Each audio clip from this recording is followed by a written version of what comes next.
Well, a very good evening to you from the Utilita Arena here in Birmingham.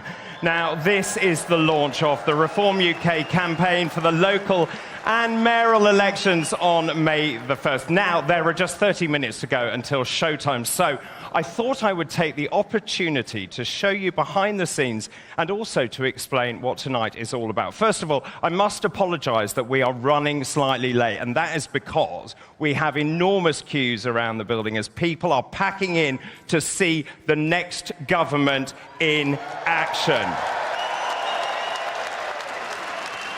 Well, I have to just tell you where we are. So here I am with Dame Andrea Jenkins behind the sound desk.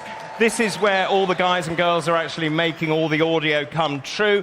Over here behind me is also the big lighting rig, which will do all sorts of exciting things a little later on. Now, just to put this into some sort of context, this is the largest political conference ever seen in this country since the end of the Second World War. That is pretty amazing. Now, that really should put the willies up the major political parties, because it speaks volumes about the silent majority in this country, people who are sick and tired of being ignored, their wishes being overridden by an authoritarian government, who are out of ideas, out of sanity, and quite frankly, in my opinion, they're running out of time. Now, what is at stake? Well, the local and mayoral elections are a really important part of our journey into government. And make no mistake, that is the ambition of Reform UK. Reform UK will become the next government of the United Kingdom. Now, on May the 1st, 24 councils out of 317 are up for grabs in England. Let me tell you how this works. There are 14 county councils, there are 8 unitary authorities, there is 1 metropolitan district, and there is also the Isles of Scilly, which has its own governance structure. And whilst I'm at it, I do want to say a very big hello to all my friends on the island of Tresco. I have very fond memories of running numerous marathons on that island, round and round and round. Now, let's just talk about the ascendancy. Hello, good evening, everyone. So as you can see, people packing into the venue. Now, let me just tell you about the ascendancy of Reform. Look, I've been here since the very beginning, and I have witnessed the extraordinary ascendancy of Reform UK over the last few years. Now, if you remember, just a few months ago, when I hosted our conference, we had 80,000 members. Today, we have just under 220,000 members, which is a meteoric increment. It's a meteoric increment. It's unparalleled in British history. And let me tell you, ladies and gentlemen, we are consistently polling at position 1 or position 2 in every single poll. Not bad for a party that is just a few years old. And let me just tell you this. The current government is frightened of us. And they are really frightened. They're so frightened, they have actually postponed elections for 5.5 million people. They have denied them their democratic vote. And they have silenced people. They have silenced those people in East Anglia, in my neck of the woods, in Suffolk, in Norfolk, in Essex, in Thurrock, in Surrey, Hampshire, Sussex, and the Isle of Wight. Now, the question is, why? Well, these are all areas where we believe we would do extremely well. So let me just explain very quickly what local councils do. Well, they are responsible for frontline public services. County councils are responsible for transport, social care, and education. District councils are responsible for planning, housing, leisure, and recycling. And unitary councils perform the tasks of both the county councils and the district councils themselves. Now, the big problem is that turnout for local elections is notoriously low.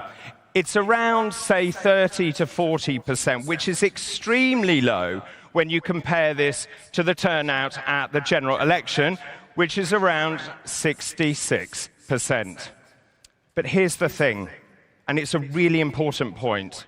Local elections are incredibly important, and they really are the building blocks to getting Reform UK into government.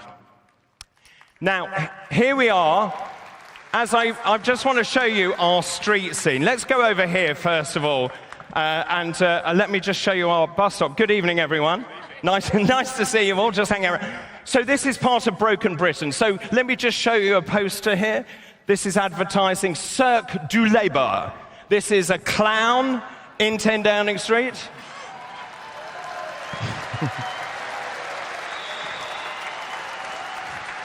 Let me just show you this. The lead act is subject to change. And also in the small print, it says free tickets, transport, food, and a luxury hotel experience for everyone who arrives illegally on boats.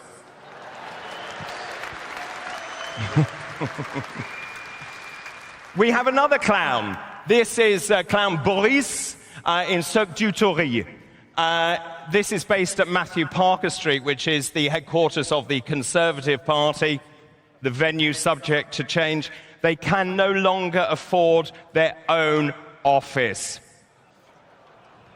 And this is what tonight is all about, ladies and gentlemen. Your council is broken, and Reform will fix it.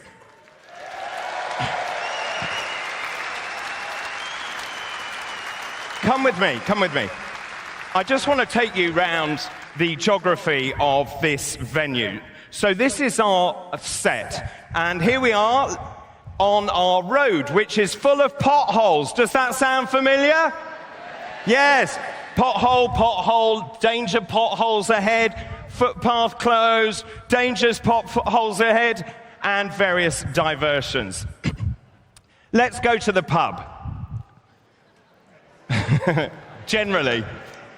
Okay, here we are at the Royal Oak. This is a very sad scene which is replicated across the United Kingdom, where local pubs, which are the epicenters of community, are closing down. This one is the Royal Oak, and you'll notice the oak tree logos have fallen over, which is clearly the Conservative Party.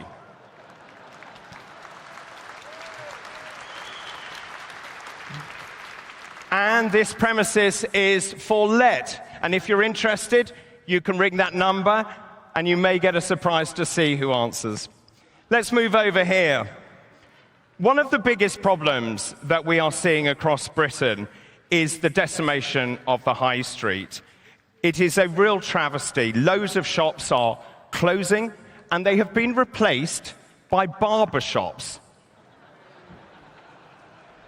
How much hair have you got to cut?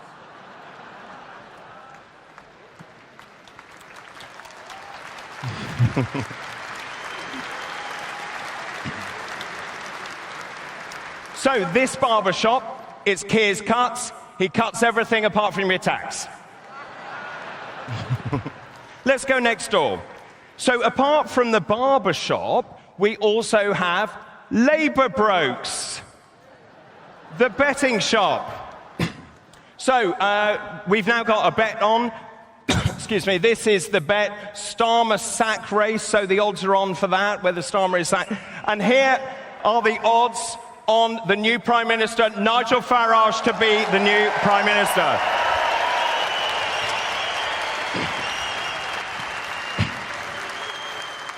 Let's move over. Let's go to the cinema, which is, again, another important venue on the High Street. This cinema is actually showing 4 films. Here's the first one, Monty Python and the Holy Fail. Starring Rishi Sunak, Boris Johnson, Theresa May, Kemi Badenoch, and David Cameron. Now, if you don't fancy that, you can go and see this movie, Labour, presenting Despicable MP. So, for those of you who don't know who that is, Mike Amesbury, the MP for Runcorn, believed the most effective communication strategy for liaising with his constituent was to punch him in the face. Let's move to the third of the movies that is playing tonight, Farmer and Starmer. Tax me if you can.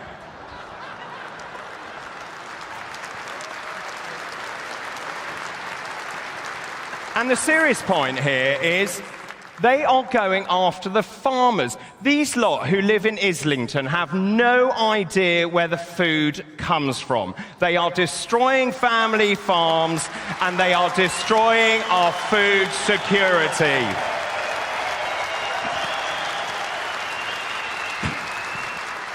Now, maybe you've got young children. Perhaps you want to see Tory Story, which is starring Kemi Badenoch and Robert Jenrick. And they are definitely journeying to extinction and beyond.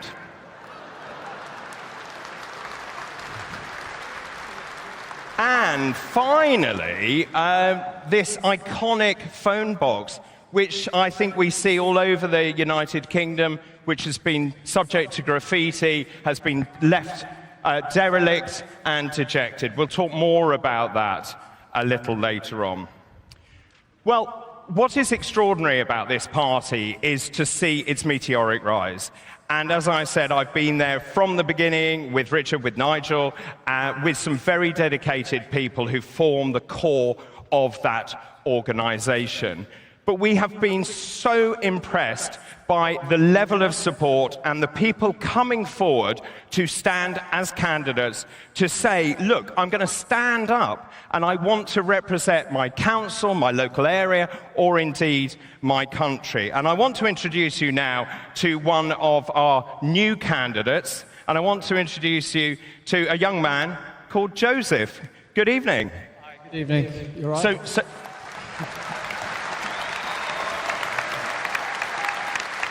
So Joseph, tell everyone who you are, what you're doing, why you're standing, and your true passion.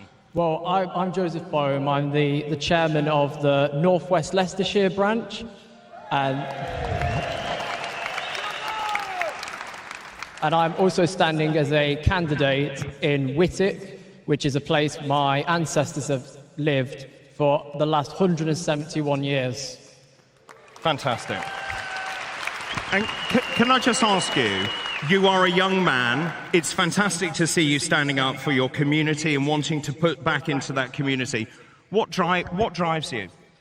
Well, it's a real shame, really, to see the mess the Tories have created in my local council. You'd think by now they'd figure out how to sort the potholes, and it should be a given that the potholes are filled in. That's what I think. Well done, you. Congratulations. Round of applause for him. So brilliant to hear about a young man who runs a local business, committed to supporting small enterprises and driving real change. Now, also, I want to introduce you to a young lady called Natalie Oliver. Now, Natalie has quite an interesting tale, and I'll let her tell you. Good evening. Good evening. So tell everyone your name, your story, what you went through, and what you did as a result. So I am Natalie Oliver. I am standing in the division of Woodall Spa and Rugby in Lincolnshire. Thank you. I am a local business owner, and I am a mum of two. So I look at my children, I look at the state of our great country, and that makes me want to stand up and do something about it.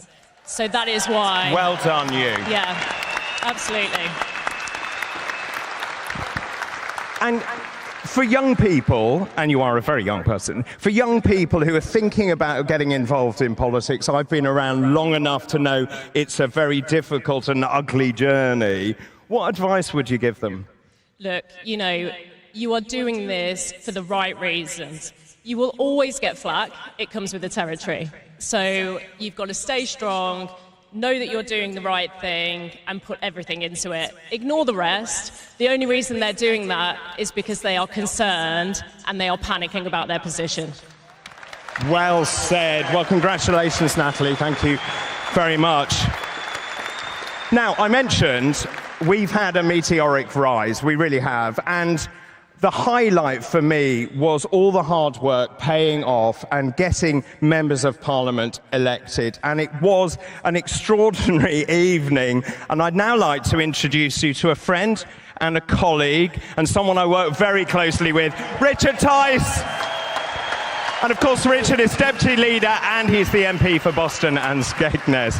Now, may I say, your hair is looking marvellous. How much hairspray have you got on, David? well, I went into your dressing room and nicked yours. Really? Yeah. But you taught me all about it. I know I did. I want to tell everybody, David taught me about hairspray. What to buy, how to apply it.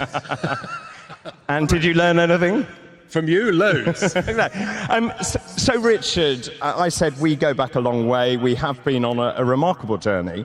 When you look here, and we have thousands of people, up to 10,000 people who are coming into this arena, what are your thoughts? It's truly humbling. It really is. But what a journey, what enthusiasm, what excitement. We're just so proud. So many people putting their head above the parapet, standing for us up and down the country as candidates, wanting to save Britain. That is literally what this is all about.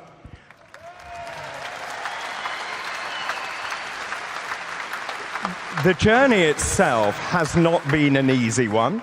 We started with a different name. We rebranded into the Reform UK Party. That was not without its own problems. You and I spent a long time talking about, will people remember the name? How do we get the resonance and the traction? Just remarkable. Sitting in your home, working this all out. Will it, won't it, shall we, shan't we?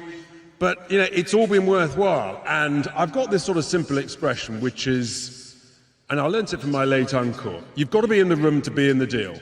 And even if you're stuck in the corner with just 1%, you've got to try. If you don't try, you've got no chance. If you do try, you've got every chance, and that is what we are doing. Well said, Richard. Thank you for the moment. Richard Tice there, Deputy Leader, and of course a Member of Parliament as well. And loitering by the bins, another MP, James McMurdock, MP for South Basildon and also East Thurrock. Good evening. Hi, David. How are you doing? Thanks for popping me by the bins. You're welcome. You're welcome. What your thoughts? I mean, you came into this rather latterly. I remember seeing you, I think, on the day after the election, actually, and you were kind of wide-eyed, and I think you couldn't quite believe that you'd been elected. Well, that's it. And I think I can echo a lot of what people are thinking here. You know, my ego is the size of a mouse, but my determination is the size of a mountain. We have such a wonderful country. We have so much to play for. And the trick is, we don't have to reinvent the wheel. We just have to stop tripping ourselves up. We've got it all to play for. I think we can do it. James, wise words indeed. Thank you very much. One other thing, James, I have to say, congratulations, because you're a new dad, aren't you? Yeah, I am indeed. And since you've given me the opportunity, to my wife, you are heaven on earth. Oh, and look, there's your new baby. Hazel, I love you with all my heart. Oh, absolutely adorable. Many congratulations and thank you very much. Right, let's move over to the other side of this stage, past our potholes. And I think you've got the idea now that we're setting the scene, the community scene. Now, it cannot pass you by that here in Birmingham, there is something of a rubbish crisis going on. We're in the third week now of the strike into the bin collections. And I thought someone who might want to talk about that, amongst other things, is Lee Anderson, who is the Chief Whip. He's also the MP for Ashfield. Good evening. Thank you, David. I'm going to be honest with you. We stood next to all this rubbish here. I don't know what smells worse, the rubbish or the protesters stood outside. Now, just so people understand your job, Chief Whip, you're the scary one. Yeah, I'm the man in charge of Richard Tice's hairspray. And that must be quite a job. It's a difficult job when you've got James McMurdock. He's sneaking about all the time trying to pinch a dab at that as well. But no, seriously, David, it's a pleasure. It's an honour. You know, just last year, I became the first Reform UK MP, and since then I got re-elected. And I tell you what, I go to bed each night and think to myself what we've achieved in such a short time, and I feel incredibly proud of what we're doing, and even prouder when I look around at all the People's Army that's here tonight. So thank you for coming. Thank you. Thank you very much indeed, Lee. Well, thanks, Lee. Now, tonight, I will be unveiling our 6 mayoral candidates. They're going to cover Hull and East Yorkshire, Greater Lincolnshire, North Tyneside, Cambridgeshire and Peterborough, Doncaster, and the west of England. And so these are very important. We will unveil all of those candidates later on. Now, the one thing I would say, and I'm so thrilled to see so many of you here tonight, you never quite know who you are going to stumble across at these events. And I've just spotted the one and only Aaron Banks. Hello, Aaron. Well, for people who don't know who you are, you're a very successful businessman. You're a very generous political donor as well.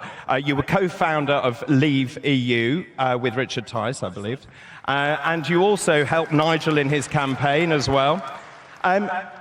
So it begs the question, I wasn't expecting to see you here. So why are you here? I've flown in from Cape Town. I was there 6 months. Had a beautiful time. Lovely weather. Utterly gorgeous. Right. But I think let's have a look at the screen. Or maybe not. I've never really cared what anyone thought of me. I always found that speaking your mind said a lot of people. I don't care. I'm Aaron Banks, and I'm the Reform candidate for the West of England Mayor. Aaron Banks. Aaron Banks. Aaron Banks. Aaron Banks. Businessman and former Conservative donor who later funded UKIP famously to the tune of £8 million, the single biggest donation in British political history. I'm a local businessman. I built 3 direct insurance businesses, employed nearly 10,000 local people in the insurance industry. I looked at what the actual incumbent mayor has achieved, and it's almost next to nothing. He's handed out a few annual bus passes on his birthday, and that's about it. He did manage to put his face on a bus, but from actual achievement, I think he's achieved nothing. Bristol is the home of the Greens, but local residents in Bristol are beginning to realise that they just don't even get their bins emptied. Their services are going to pieces, and their local councillors would rather spend money on politically motivated wokery than actually delivering core services. The Conservatives are finished, they've got no chance of winning this race. Rule number 1 in politics, never trust the Conservative Party, and rule number 2 was don't forget rule number 1. My message to Bristol City is if you keep voting Labour, you keep voting Green, you get what you deserve. A city in decline. Well, if I was a young person in the UK today, I'd leave. It's our job to turn that around. And really, it's only Reform that have got the balls to turn this around. So on May the 1st, vote Banksy for Bristol. And if Banksy wants to put a £100,000 picture on the back of my house, he's welcome any day.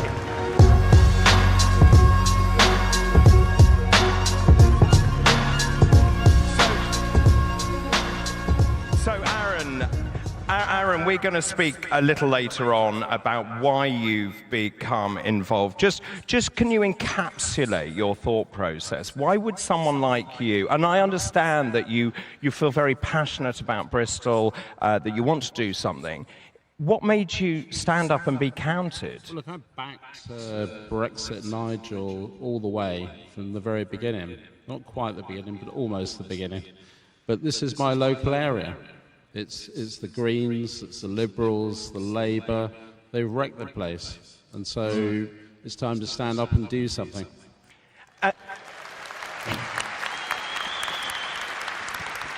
And any of us who have run political campaigns know they are not easy. It is very hard work, banging on doors, delivering leaflets, talking to people, convincing people to come over and vote for you. Do you think you are up to the task? Do you have the team that can deliver? Cheeky bugger. Well, you know. I mean, it's not easy. It's not easy, but I mean, look, we look at Bristol. It's run by the Greens. I mean, there's so much ammunition, but I'm really unpopular in Bristol. So let's see how we go. But you've got the Greens, you've got Labour, you've got Liberals, Conservative, Reform. It's a five-way battle, and I think we can come through the middle and win it. So do I. Congratulations, Aaron. We will actually talk a little later on. Thank you very much. Indeed. I just want to ask, is there anyone from East Anglia here? Suffolk? Norfolk? Essex? Where are you? Hooray! Very good. Anyone here from Surrey and Sussex?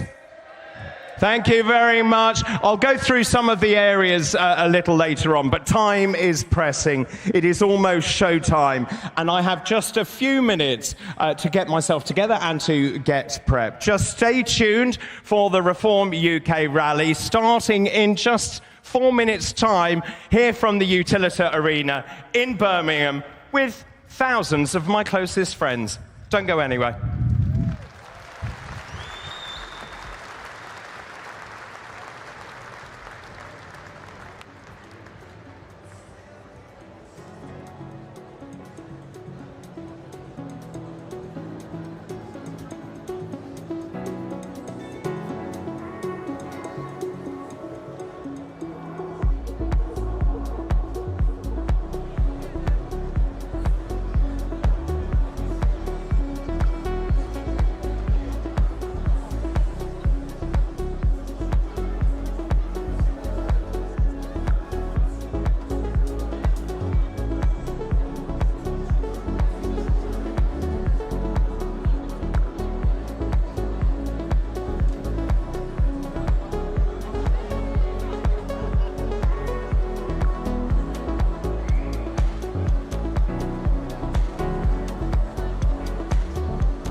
Good evening, ladies and gentlemen. Welcome to the Utilita Arena in Birmingham for Reform UK's biggest ever live event. Now, please welcome to the stage your host, Dr. David Bull.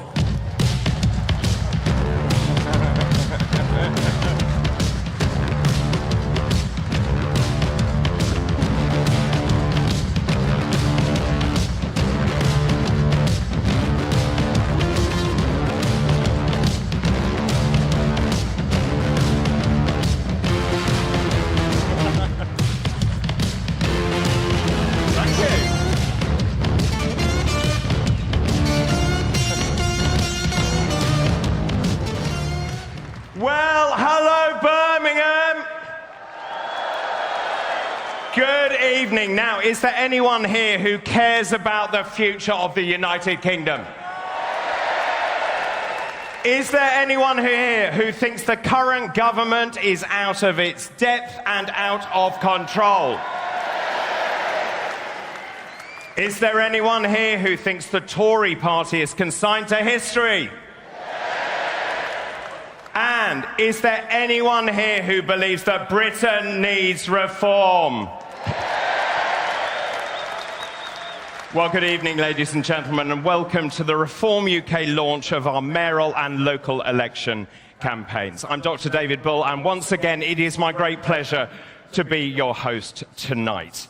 The scale of this event cannot be underestimated. We have had a meteoric rise. Here in Birmingham tonight, we have thousands of people who have packed into this hall because they believe that Britain deserves better. And this event is going to send shockwaves through the political establishment because it is the largest political conference since the Second World War.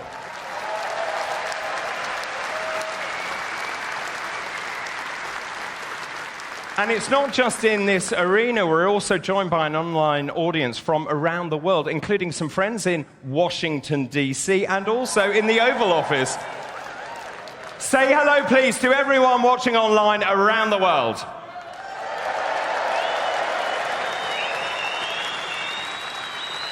Now, I've said this before, but make no mistake, we are the fastest growing political party in the United Kingdom and in British history. When I stood before you at that conference, our annual conference in September, we had 80,000 members. And just work this out. In 6 months, we have added another 139,000 members, bringing us to a total membership of just under 220,000 members.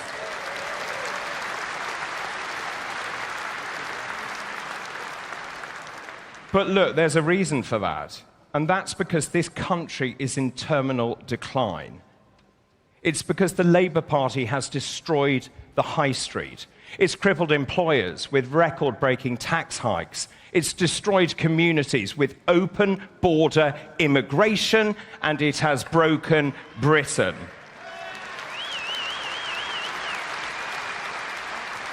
Now, at the moment, we are riding high in the polls. We are consistently polling in first and second place across the board. The one thing that stands out to me is that we are on the ascendancy as the other parties crash and burn, and we haven't even got started yet. Now, on my Talk TV breakfast show last week, I asked my viewers and my listeners a very simple question, right? And this was the question. I said, who do you think would make a better Prime Minister than Keir Starmer? And with their usual veracity and candour, they answered, Sooty and Sweep and Mr. Blobby. Well, in my opinion, Rachel Reeves is definitely Bungle.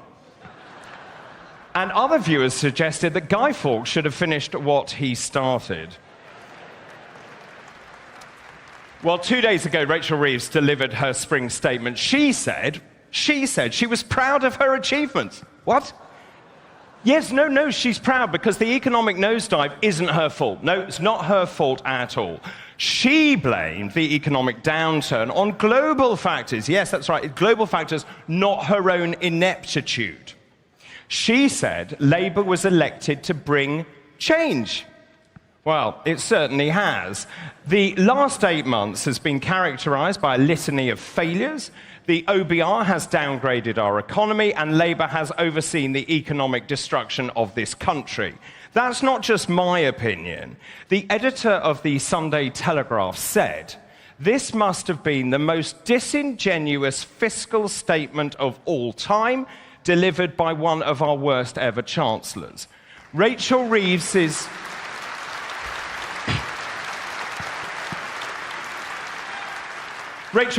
speech was an exercise in make-believe, a painful collection of cliches and distortions, a grotesque attempt at pretending that all is well as the economy careers into the abyss. So let's just stand back and remind ourselves of Labour's greatest hits. Labour, in the short few months it has been in power, has removed the winter fuel allowance from 10 million pensioners, consigning many of them to a miserable life. Many of those older people stayed in bed over the winter. They huddled around an electric fire just to keep warm. And let me tell you, 5,000 people die every single year because they cannot afford to turn their heating on. That is unacceptable in a developed country.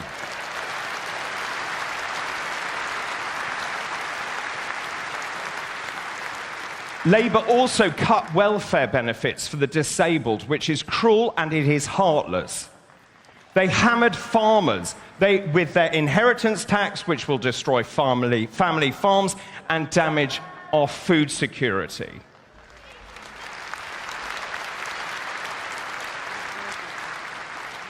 They clobbered small businesses with an insane tax on aspiration in the form of employers' national insurance, forcing many to close, decimating the high street, which has already seen huge numbers of shop fronts being boarded up and long-standing high street stalwarts replaced by charity shops. And here's the thing, the rise in employer national insurance contributions takes effect in just 9 days' time.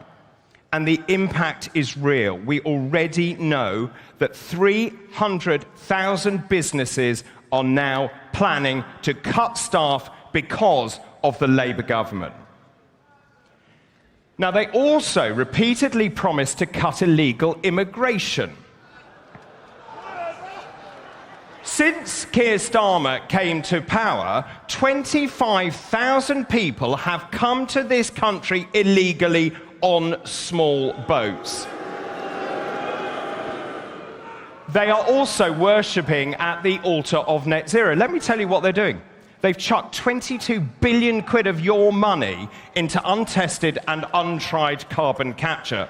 And they are also plastering thousands of acres of prime agricultural land with solar panels, like in my neck of the woods in Suffolk. They have lumbered the UK with the highest energy prices in the Western world. And I'll tell you what, net zero is estimated to cost the UK £3 trillion. That is more than our entire national debt. It is complete and utter madness.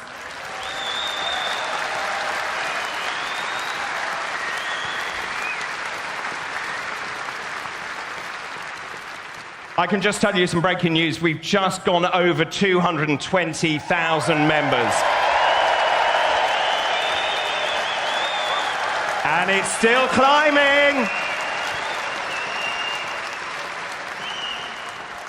Let's talk about public sector employment. It's ballooned under Labour. It's reached its highest level since 2011.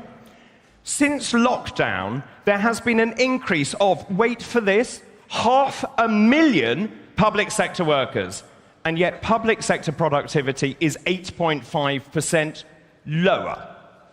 A whopping 6.1 million people now work for the state, according to the Office for National Statistics. And the government has splurged money on the public sector and, of course, their union chums. And now we hear today that Angela Rayner's own staff have now voted to strike over demands that they actually bother to come into the office 3 days a week. The Housing Secretary is obviously planning to give more power to the unions, and quite frankly, we are a basket case. This is the truth, though. Labour lied. Labour lied its way into power. It lied to farmers.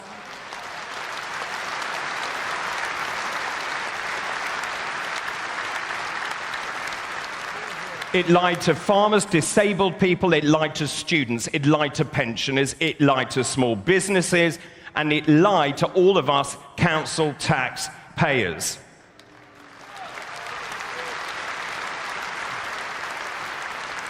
Now, if you remember, Keir Starmer repeatedly promised that council tax would not go up. And yet most households in England will be charged the maximum increase in council tax for the third consecutive year. 88% of upper-tier authorities in England will impose a 4.99% increase in April. That is the most allowed without triggering a local referendum. Let's look at Bradford, run by Labour. They want a 14.99% rise. Let's look at Hampshire. That's a Conservative-run council, 14.99% rise. But the icing on the cake has to go to Windsor and Maidenhead, which is run by the Lib Dems. Who? The Lib Dems. They have asked for a staggering 25% rise. And that is why these elections are so important. It is paramount that Reform UK does well. We all know, everyone knows this, that our local areas are in free fall. Council tax is rocketing, services are being decimated, council officials are paying themselves vast salaries, often in excess of £200,000 per annum, which is more than the Prime Minister, whilst services nosedive. Now, the pathway to government, as I keep saying, is for Reform UK to do exceptionally well in the local elections. And I believe, and I truly believe, the government is frightened of us. They have denied the vote to 5.5 million people in the very places, what a surprise, where Reform UK is predicted to do well. And I'll tell you what, the public is crying out for reform. So we have promised that as we take control of local government, we will carry out root and branch reform. We will ensure that council taxpayers receive value for money. We will fix the potholes, and we will restore the high street.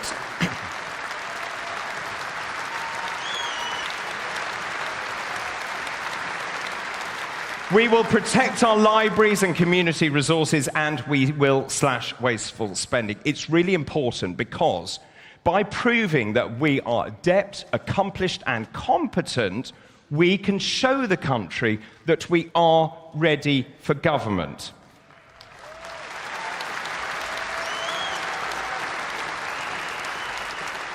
And look, here's the thing. The electorate has nothing to lose because Einstein's definition of insanity is doing the same thing over and over again and expecting different results. So, if you vote for the same political parties and expect change, you will be sadly disappointed, to put it mildly.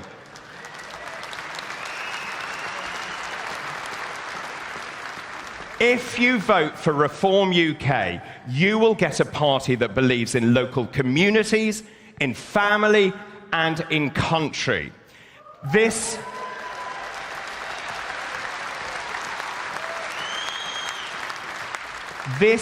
is a party that believes in unleashing the vast untapped potential of the United Kingdom. And that is why we are all here today, because we believe in the future of the United Kingdom.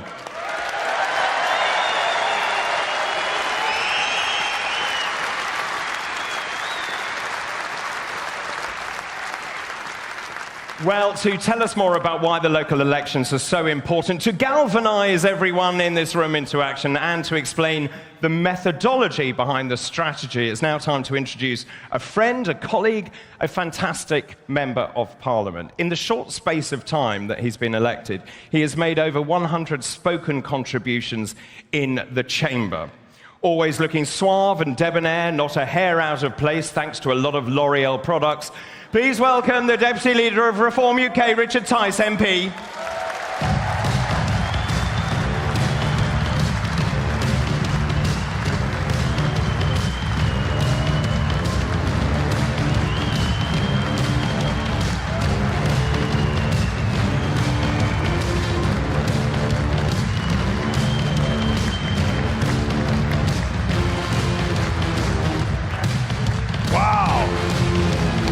Hello, hello, hello, reformers! Woo! Hello, hello! Goodness me, what a party!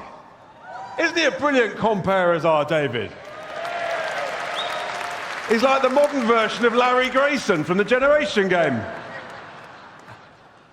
What a party. This is truly incredible. I want to say a big, big hello to all of you. I suppose because I'm a generous chap, I probably ought to say hello to those characters outside. Them out there, that's what you call a protest group, a rabble. We in here, everyone, we are a serious political party. We are not messing around. We're the fastest growing political party, and we have a Baldrick-like cunning plan to win the next general election. But we've got a lot to do before then. But I think we should just think about our competitors. I mean, how many people do we think the Lib Dems could get in an event? 2 rows? Maybe 3. What about the Tories? Maybe they could, do you think they could do 6 rows? Maybe 7? Couple of phone boxes, what else am I bid over here? But seriously, what about the Labour Party? I mean, never hear Keir. He'd have his rally in Mauritius as he sells off the Chagos Islands or gives them away. We're the party folks of the future. We've got good news and bad news, and because I'm an optimist, I'm going to start with the bad news. I want you just to use your imagination. This auditorium, this arena, incredible it is, takes about 10,000 people. Imagine half of the auditorium. That's the number of young men who've illegally crossed the English Channel since January the 1st. If you think that's bad, imagine 3 times the size of this auditorium. That's the number of young men who've illegally crossed the Channel since Keir Starmer promised to smash the gangs. It's not working out very well, is it? It's been a difficult week, I have to say. I mean, sitting in the chamber on Wednesday, it's great to be amongst friends after 2 challenging days. Wednesday, listening to Rachel from I don't know where. Is she from complaints? Is she from accounts? What we do know is she's completely delusional. I mean, what she talked about, inferring that everything was all fine and dandy, that's not what people in the business world are telling me. And then she had the temerity to rely on what I call delusional forecasts from the Office of Incompetent Forecasting, otherwise known as the Office for Budget Responsibility. So in just the last 4 months, they've halved their forecast from a ludicrous 2% to 1%, completely forgetting that we've already shrunk by 0.1% in January. But then they seem to think that, then they blame the sort of world events. They then seem to think that peace and love will break out in Christmas, and all of a sudden we'll soar up to 1.8, 1.9%, more than they forecast just a few months ago. Forgetting the fact, folks, that we've already borrowed 20 billion more than they told us we'd be borrowing just 4 months ago. These people are utterly, utterly delusional. And one of the reasons we're not growing is because of our good old friend, net stupid zero. It is the bugbear. You cannot grow an economy with the highest taxes in 70 years, the highest, most wasteful government spending in 70 years, wasteful council spending, and then overlay that with net zero. And we've already seen the destruction that that is doing to our jobs and our industries. And I want to just touch on the steel industry, because we've already seen thousands of job losses down in Port Talbot as they shut the blast furnaces down there.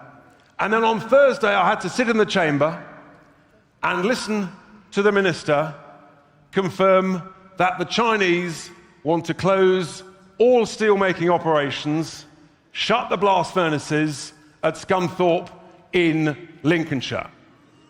Absolutely, I want a big boo, boo! Well, I tell you what I told the Minister and what I say to the Labour government, the Chinese might be giving up on British steel, but the British people do not want to give up on British steel. So I said, oh, and by the way, I gave a press conference exactly 5 years ago in Scunthorpe, and I said to the Tories, I said, don't sell British steel to the Chinese. What do? They sold it to the Chinese. We actually should turn this negative into a positive, is what I told the Minister. We've actually got an opportunity to do a good deal for taxpayers. So let's take British steel in Scunthorpe into public ownership. Let's refurbish the blast furnaces that make the primary steel. And let's make sure that the public sector buys British steel.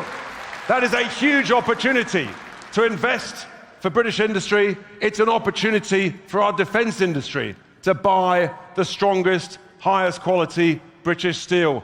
That's who we are. We stand up for British industry. We stand up for British workers. We stand up for the British people.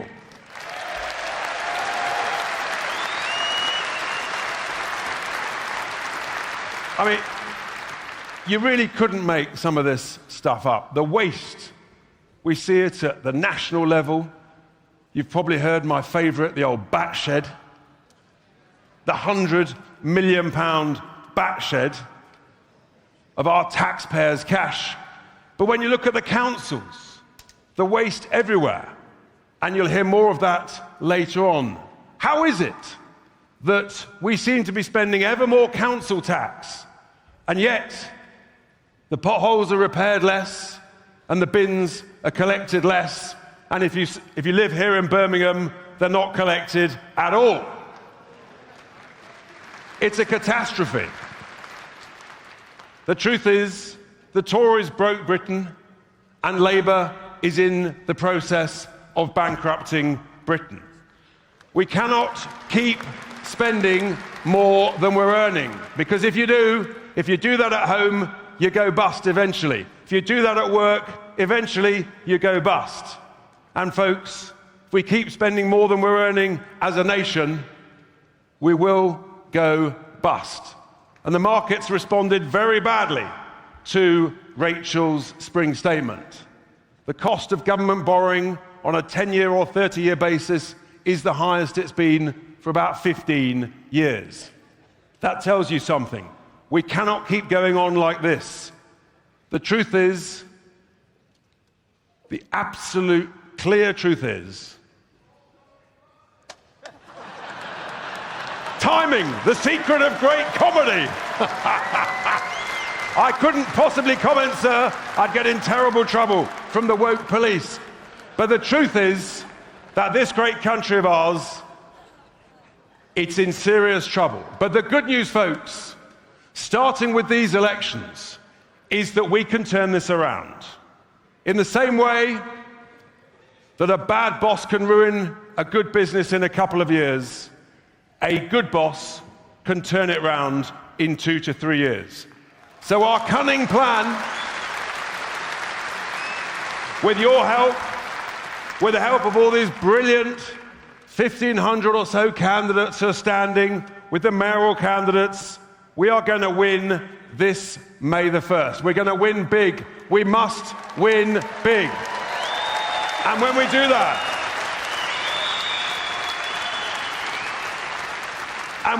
that, folks, we can then do a proper job. And if we're lucky enough to actually run whole councils, we can show that we can do a great job, bringing in a fantastic team of experts, root and branch, line by line, a sort of county by county equivalent of a Doge, maybe is what is required in this country.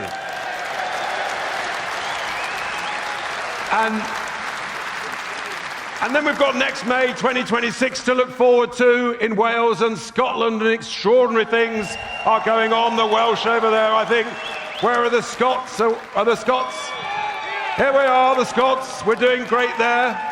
Incredible things can happen next year, so that we can then prove to the nation that we deserve the right to save Britain in 2028, 2029.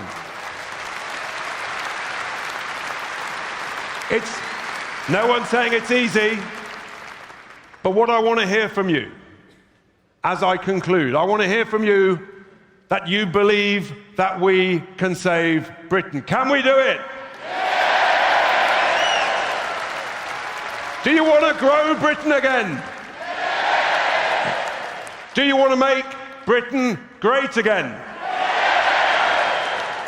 And do you want to make our brilliant, strong leader, Nigel Farage, the next elected Prime Minister of the United Kingdom?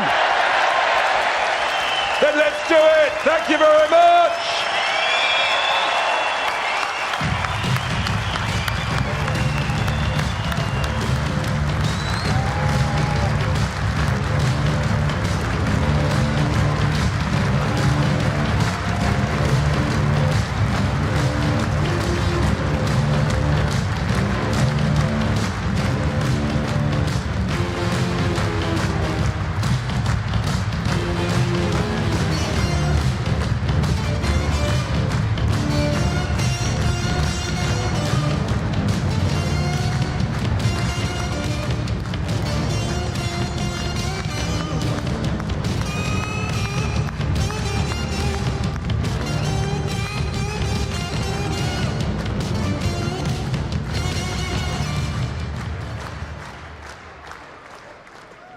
Well, here I am at the pub in our street scene. This is a site which I think is all too common, actually, around the United Kingdom. Here we have a pub which used to be a great local boozer, the Royal Oak, which has been shut down and left derelict. This is because business rates are too high. It's too expensive to employ staff. The cost of utilities, of heating it, for example, or cooking, has gone through the roof. And we are seeing so many of these pubs closing down. Now, it won't have passed you by that obviously this is the Royal Oak. And the Conservative, well, what looks like the Conservative tree seems to be a little limp and has fallen over on both sides. Then, of course, we are advertising the circus here, Cirque du Tourisme. Matthew Parker Street, of course, is the headquarters of the Conservative Party. Boris Johnson, the clown there, but the bigger clown, I think, is here. Keir Starmer, 10 Downing Street, Cirque du Labour, the lead act subject to change. And that is the point, because elections are taking place in 24 of England's 317 councils on Thursday, May the 1st. There are 14 county councils, there are 8 unitary authorities, there's 1 metropolitan district, and also the Isles of Scilly, which has its own governance structure. Now, also, we have mayoral elections taking place in Hull, in East Yorkshire, Greater Lincolnshire, North Tyneside, Cambridgeshire and Peterborough, Doncaster, and the West of England. So it gives me great pleasure to introduce our candidates. Will you please welcome them, our candidates fighting for Reform UK, fighting for Hull and East Yorkshire, Luke Campbell, MBE.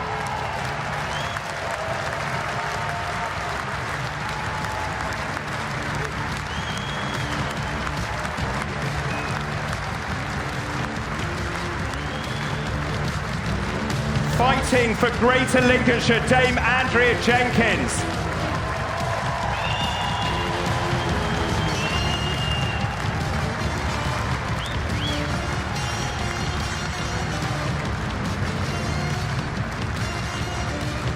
Fighting for North Tyneside, John Falkenstein.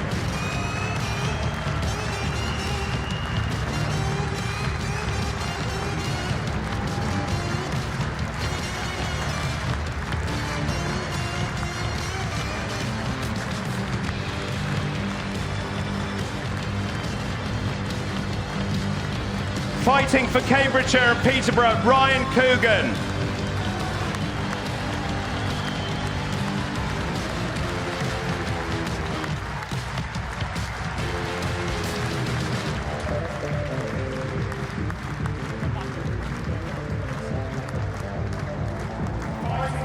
broadcaster Alexander Jones.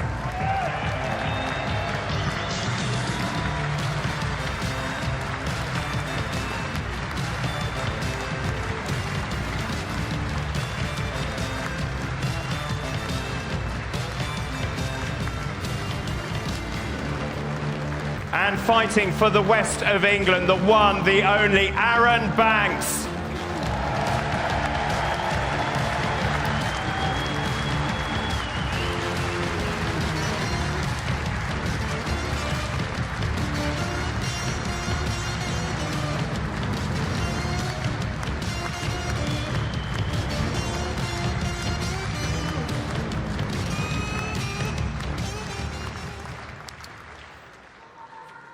Well, our next speaker is standing to become the mayor in Greater Lincolnshire. She is a strong, outspoken voice. She's a former member of Parliament and former Lincolnshire County Councillor. She has strong links to the county, having also studied at the University of Lincoln. Ladies and gentlemen, please will you welcome Dame Andrea Jenkins.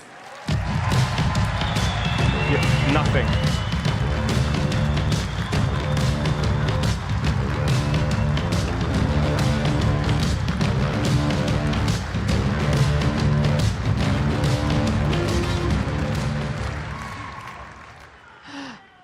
Wow, what a crowd. This is amazing. You are all the true Spartans of politics. And we're united because everyone here, we're all trying to save our country. Reform will save Britain, and Nigel will be Prime Minister. We are at that turning point. People are waking up to the fact that the old two-party system has failed you. Labour and the Conservatives have failed you. The state and the civil servants have failed you. And now it's time for reform. Reform will heal, build and restore Britain.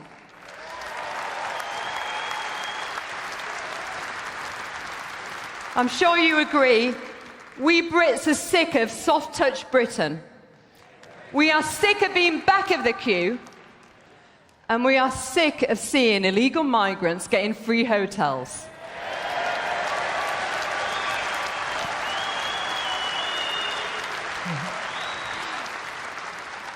And did you know that a Conservative-run council, even out of taxpayers' money, funds driving lessons for migrants? That actually happened. But now it's time to put the British people at the heart of our policy decisions and in all that we do. The rebuilding starts now, so please get behind every reform candidate who's standing in these elections.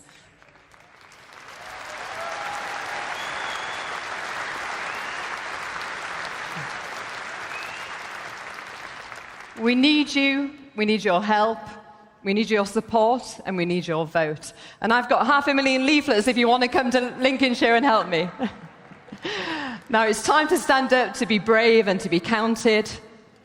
But to the people of Greater Lincolnshire, I'm here to reassure you that in me you have a fighter. As an MP, I was always outspoken, a disruptor, and I always did what I believed in. I called for Theresa May to resign to fight for Brexit.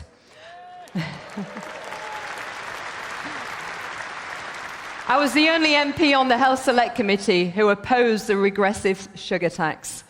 I don't believe in state control.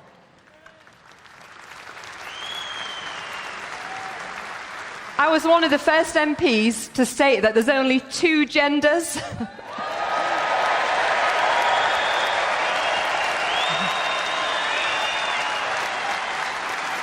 And I'm surprised we've still got to say that. Biology does matter. And I fought to protect our children's innocence about what they was being taught at school.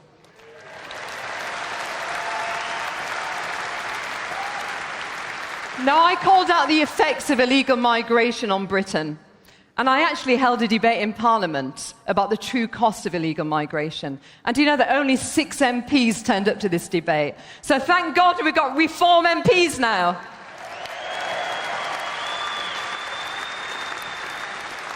And we'll have a lot more, because we will form a majority in the next election. Now, I have pushed back against this nuts zero narrative. Now, instead, I've called for protecting our industries and food and energy security. Now, nearly 2 years ago, I held a petition to leave the European Convention of Human Rights with a compost. I got 50,000 signatures. But do you know something? Still, the government would not listen. But now, ladies and gentlemen, we have Reform, who is listening.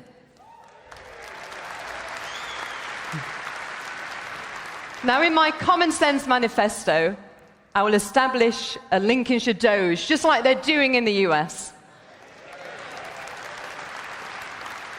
I want to stop unnecessary roles like diversity officers. I will root out woke waste. And as Nigel pointed out just recently, the Conservative-run Lincolnshire County Council is a whopping £460 million in debt. Now, that interest alone is costing Lincolnshire taxpayers £52,000 per day. And do you know something as well? They spend £200,000 a year on foreign interpreters. And the next one's a whopper, I tell you. £50,000 for a green ambassador. And every Conservative council across the county has raised council tax. But this must stop. I will root out this waste, and I will ensure that every penny of your money goes where it's needed.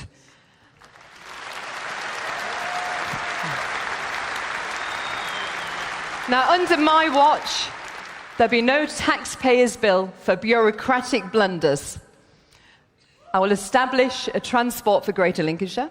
It'd be better than Sadiq Khan's version, though.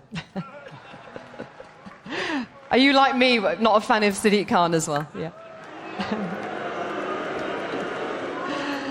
And we'll finally get Lincolnshire moving. And I will build homes for our veterans.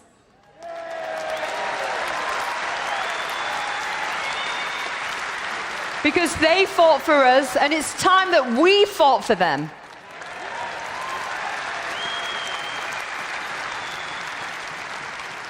Now, Labour just don't get it. Did you hear this week that they've actually got a plan to build homes for migrants? I will have a Lincolnshire First policy that puts Lincolnshire people at the heart of policy decisions. No more being back of the queue. Now, Lincolnshire people should come first, whether it's in housing, social services, and public funding. Now, to the people of Greater Lincolnshire, I will fight for you. I will fight for the silent majority who has, quite frankly, had enough. I will fight for common sense.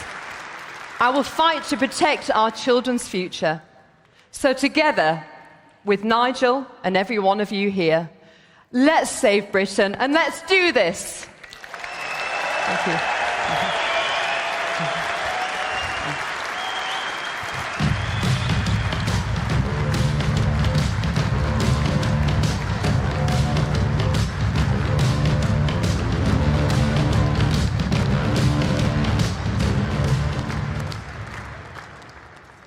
No, Nigel, I'm busy. I'm busy at the moment.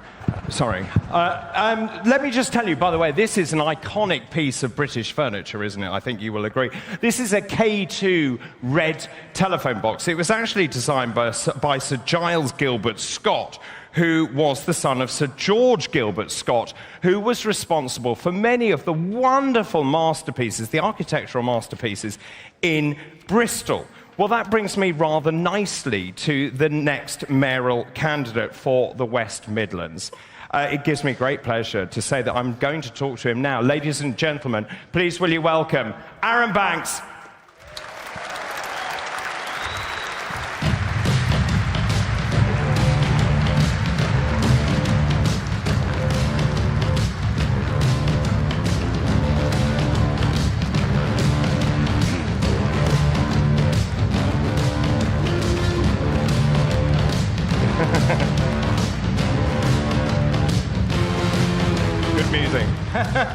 Look, Aaron, it's really good to see you. Lots of people have tuned in who didn't see the pre-show where we had a little chat. Look, for people who don't know who you are, and I find that surprising, quite frankly, you have been around the political world for a very long time. You are a successful businessman. You've been incredibly generous in terms of the donations that you have given. So obviously you care very passionately in the future of this country.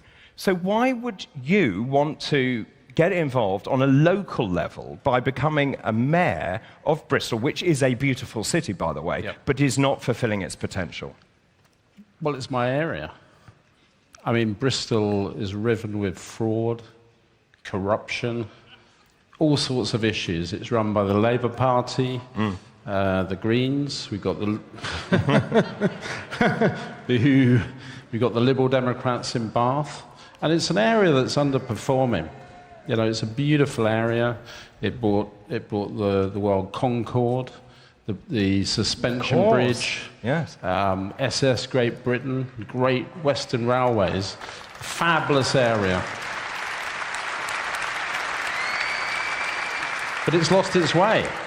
And I think that this is one of the issues. When Nigel asked me to do it, I was in a cricket match in South Africa, drinking a glass of white wine. Wasn't just one, was it? You know, but when the boss phones you and says, you've got to do it, you've got to do it, right? I mean, well, it's a great point, actually. Do you have to do it? Because obviously you could have said no. I mean, I know he's very persuasive, as he was when I stood in the European elections. But is this a challenge you relish, because this is where you can actually put your own prints on this. You can make this happen. I think this country's in all sorts of trouble.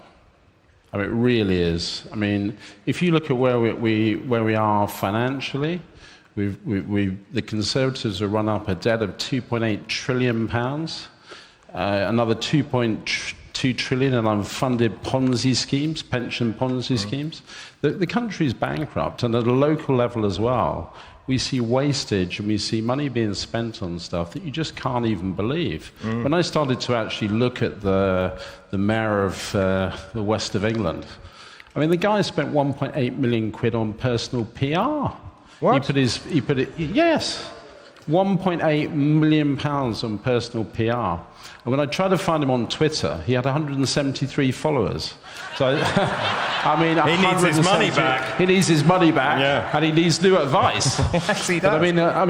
But then you delve down into it and you see, well, what was his big idea? And his big idea was he was going to turn the bus service into a green bus service. So he spent 40 million quid with green buses. He then spent 100,000 quid on renaming the green buses from the original name. And then he ran out of money. Funny that.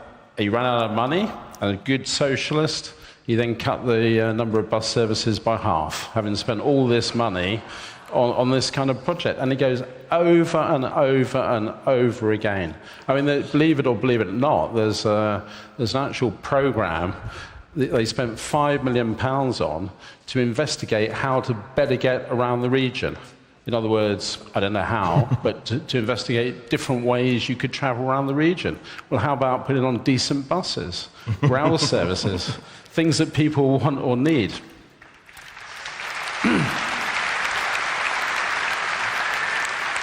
So I've got a very clear plan. Yes. And my plan is, the 3 local councils we cover, I'm going to audit the hell out of them.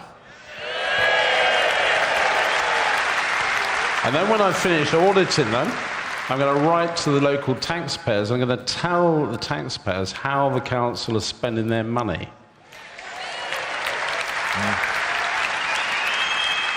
And then what we're going to do as a reform party, we're going to back investment, we're going to back innovation. I mean, Bristol was the home of innovation, with Concord, all these different things.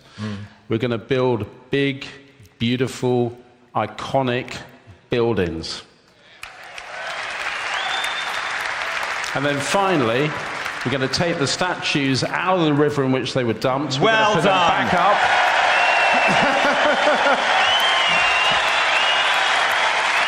And we're going to be damn proud of our British history. That's what we're going to do. Okay.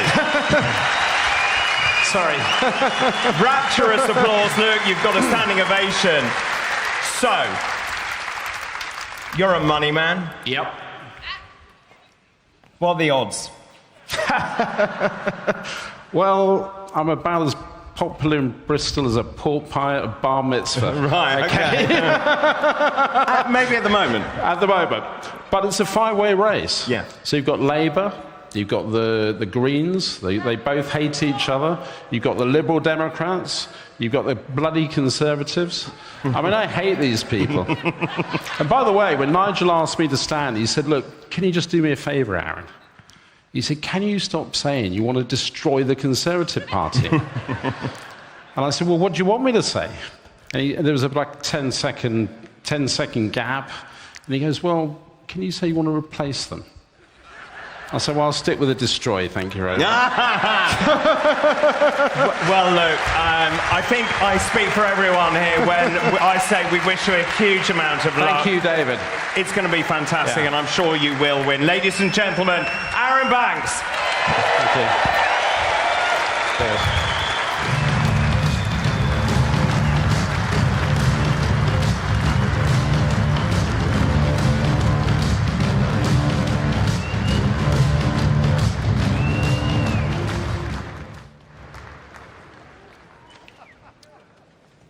Well, ladies and gentlemen, I said this right at the beginning of the show. This really is broken Britain. Now, here in Birmingham, it cannot pass you by that we're in the third week of industrial action. If you come through Birmingham, there are piles of rubbish everywhere. All over the streets, there are rats everywhere, vermin-infested streets, and many people in this community are deeply concerned not only about the unsightly look, the smell, but also the profound impacts that these are having. As you can see, this is a scene of a typical Birmingham street, and we are being told that there is an epidemic of vermin here on the streets of Birmingham. So let's just have a look at what we might find in these bins. Oh, hang on a minute. Oh, it's Rachel Reeves's CV. Well, she was never an accountant, was she? Oh, what's this? Oh, it's Lee Anderson's TV licence that has been torn up. Oh, well. And so, as you can see, that is a scene from what is going on here in Birmingham. And actually, this should be a priority for any government, because you have to have clean streets, you have to have safe streets. We know that actually crime is spiralling out of control in streets around the country. Now, of course, this is about local government, but central government has made it even more complicated. There is this chap called Ed Miliband. Have you heard of him? Yeah.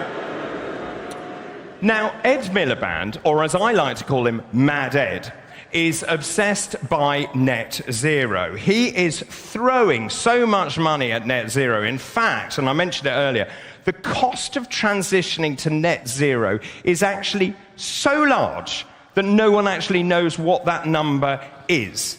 And that is the insanity that has affected Ed Miliband. Now, here's a really important point for the local high street, because Ed Miliband's net zero means your local fish and chip shop could be forced to close.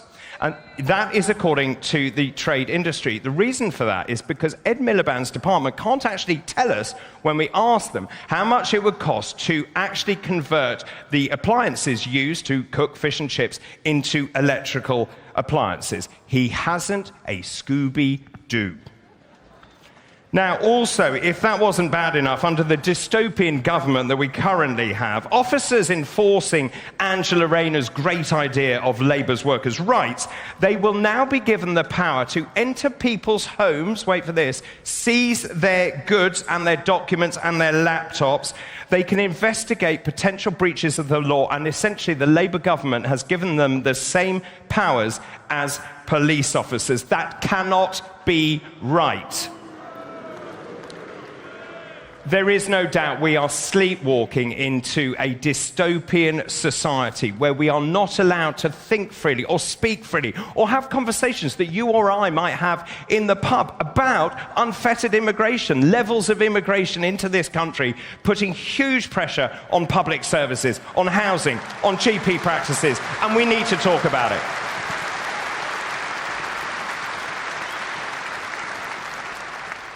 We have to remain a country which believes passionately in free speech. We need to be able to talk about mass immigration.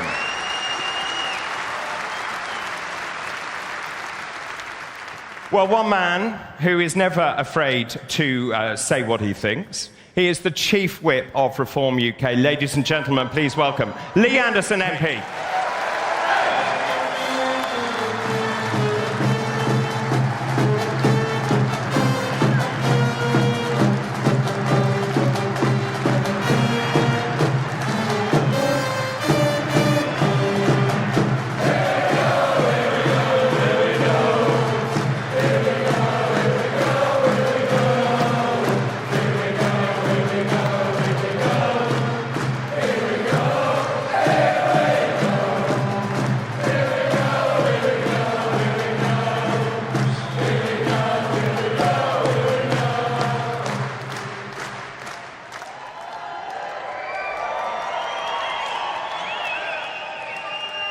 You know what? Before I start, I just want to apologise for the people outside who made it very difficult for some of you to get in tonight. And I've got a 3-point plan for the people outside.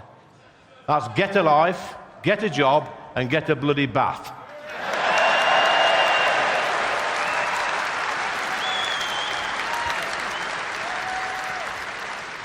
Last September, I stood at the NEC in front of 4,000 true British patriots who came to hear us speak. And I remember at the time saying to Nigel that this time next year there would be 8,000 people turning up. But just 6 months later, we're back in Birmingham and there's 10,000 people here. Yeah.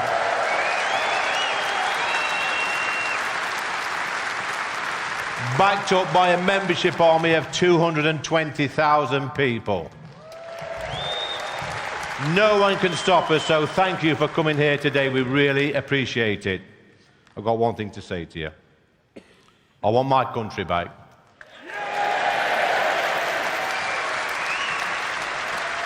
Do you want your country back? Good. But what does that mean? It means... Exactly.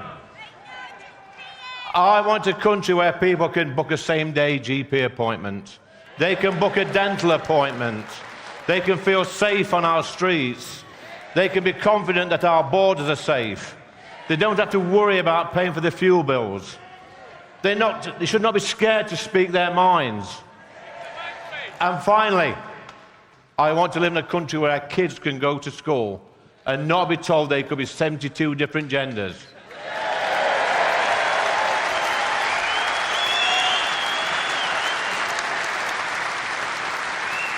And be told constantly they may have been born in the wrong body. This nonsense must stop. Some of these teaching unions have got a lot to answer for. We've just learned that the National Education Union is to demand that pupils are taught about the dangers of voting for Reform UK. Yeah. Shocking. These are the same people who say nothing when 6'5" drag queens with feet like barges enter our schools to read stories to 5-year-olds. I do not want conference, our schools to become freak shows. Schools should be a place of learning, and if these unions are intent on poisoning our children's minds, then mark my words. When we're in power, we will root out these Marxist agitators and expose their madness.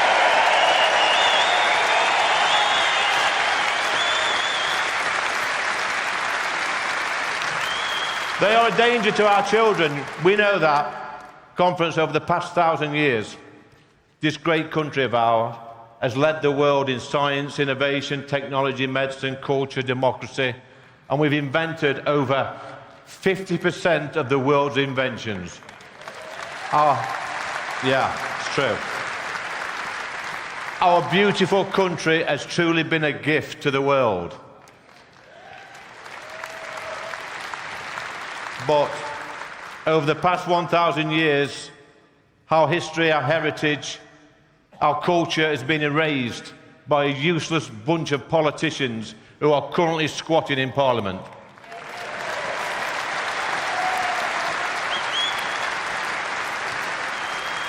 Over the past 30 years, successive governments have systematically given large swathes of our country and our society away to people who just do not like what we stand for. These spineless, weak politicians allow people who hate us to rip down statues, cancel our historical heroes, and they continually apologise for our past. And you know what? Anyone who speaks out against this nonsense gets labelled a racist. But have no fear, Reform UK are here. We're going to rescue this country.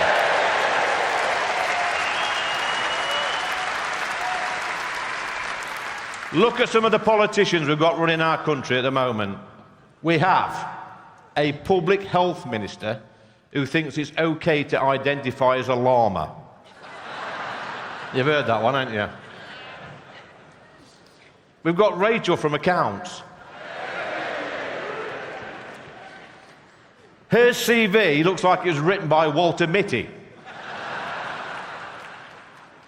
We've got the unhinged Mad Miliband, who is literally putting up energy prices whilst telling everybody that our bills are coming down. This man could not lie straight in bed.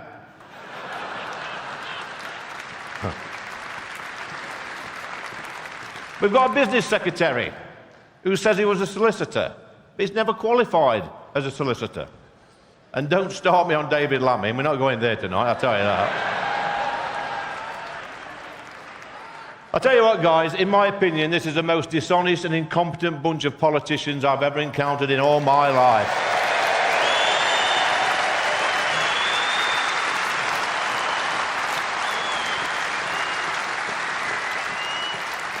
I'll tell you what, I think it's time we brought back the Jeremy Kyle show, just for one episode. We can get all these Labour MPs on the show to explain how their policies will improve our lives. Can you imagine Jeremy Kyle saying, do not go away, because after the break, we've got the results of the lie detector test.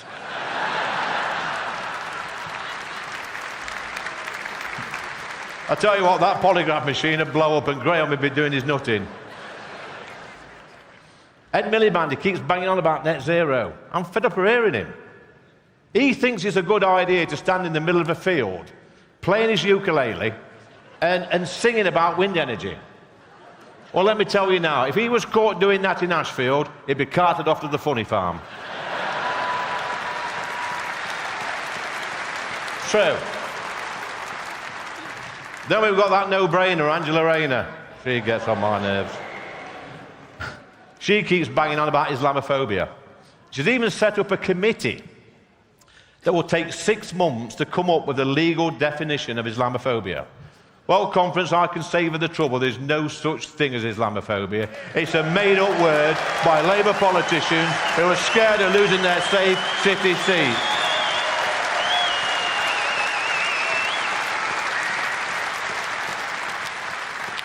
It's madness. That useless mayor in London, what's his name? Mayor Khan. He accused me of being Islamophobic, yet there's no government definition of the word. While we're on the subject, Mayor Khan is destroying and ruining people's lives and businesses in London. And I tell you what, why these local elections are so important, we must not let the rest of the country become like this. That's why we need to get out on May the 1st.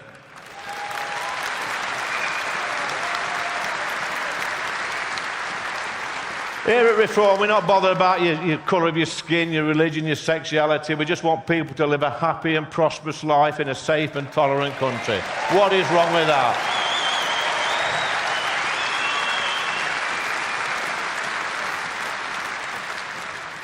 Rachel from Accounts.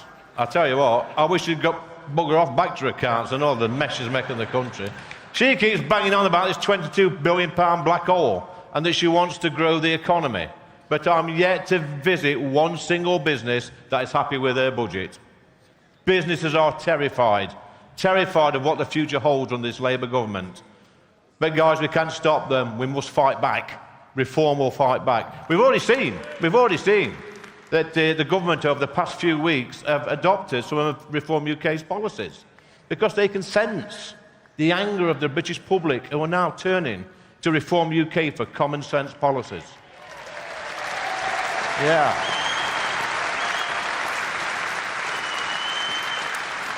People are fed up with waiting hours for an ambulance that will probably turn up with a rainbow painted on it. What a load of rubbish that is.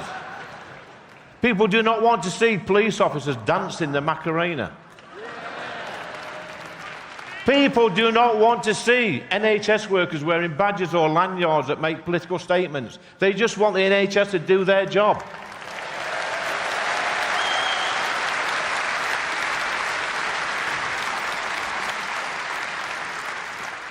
I tell you what, if you're thinking of becoming a midwife, then think again, because we've got these so-called academics that have called on the NHS to replace the term midwife with, get this, lead perinatal practitioner. Yeah, and this is to be more inclusive of transgender people. Well, I think we should replace the term academics with out-of-touch morons who need to get a proper job.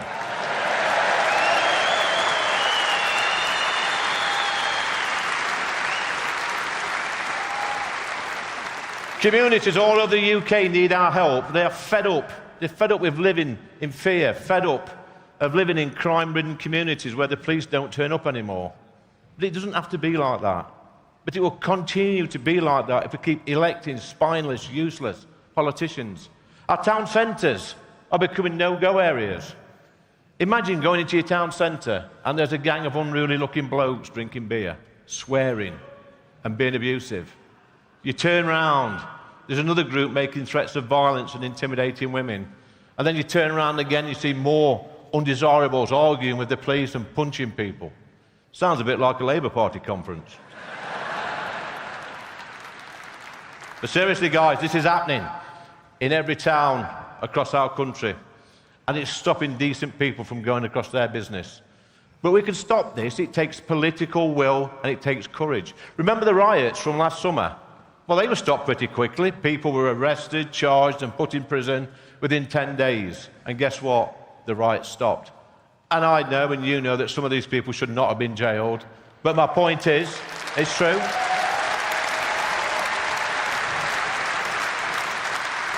But my point is, when people realise there are severe consequences to their actions, then they tend to stop. Our councils and police should be working together to put an end to the antisocial behaviour. But the local politicians spend more time bickering amongst themselves rather than doing the job they're supposed to do. Our councillors will always put people before politics and return our streets and neighbourhoods to its people. So, we know that neighbourhoods are being ruined by nuisance neighbours and making people's lives a misery. The police do nothing, the council do nothing, and decent people feel helpless. Just the other week, I received a letter from a distressed resident in London, which read, I'm going to read it out to you. It says, Dear Lee, I know you're not my MP, but I watched your debate in Parliament with great interest on nuisance neighbours. My family and I are suffering from the worst type of neighbour right here in London. It all started last year when a strange-looking man moved in with his family. Since then, this man has made everyone's life a misery. And when we raise this with the authorities, they just do not listen. Even the police take his side. We just feel so desperate and alone as this man wreaks havoc in our community. We've tried speaking to him, but he just tells us more lies and that things will improve. Everyone we know has been affected by his actions. Lee, please, please try and help us put an end to our misery. His address is 10 Downing Street, London.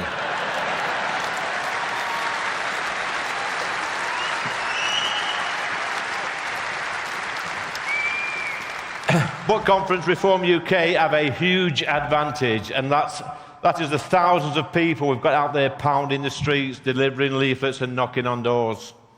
We have over 1,500 hard-working council candidates who have put their lives on hold to campaign for us in the May elections. These are the true British heroes, and I want to thank each and every one of you, so thank you for that.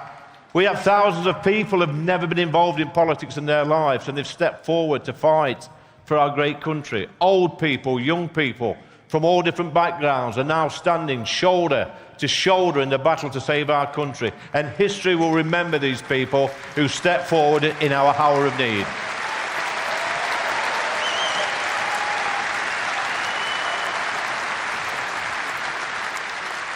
I started off in politics 10 years ago as a district councillor. I stepped up because I was fed up of seeing my area being let down by useless politicians. And believe me, guys, you can make a massive difference locally once you become a councillor. But it takes courage, dedication, hard work, and this will be delivered by the brilliant candidates backed up by our brilliant volunteers.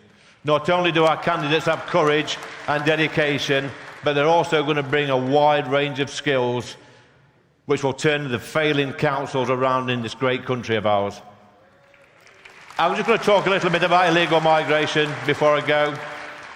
150,000 undocumented young men have entered our country over the past few years, and our weak, pathetic Parliament has done nothing apart from arrange for these illegal migrants to be picked up in the sea, transported to the UK and placed in luxury hotels. They then get free healthcare, legal aid to claim asylum. You could not make this up. We have become the laughingstock of the world. And just like net zero, mass immigration is making us all poorer. We're spending £6 million a day on illegal migrants. Just imagine what Reform UK councillors could do with that money.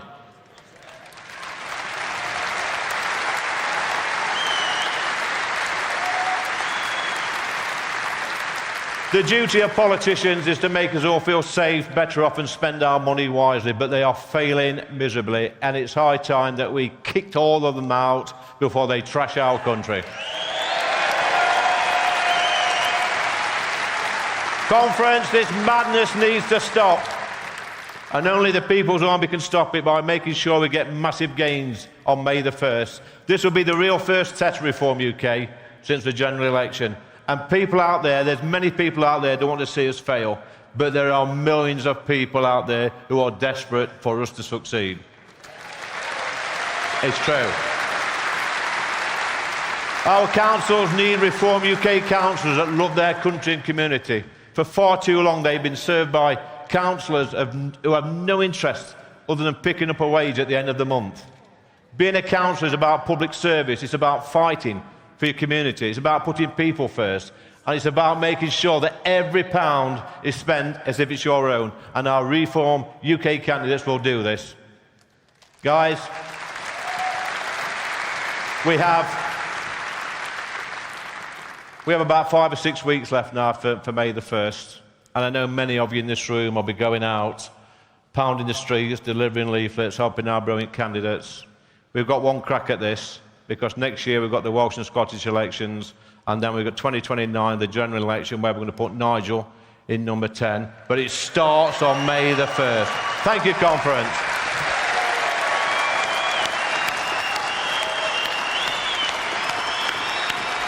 Thank you.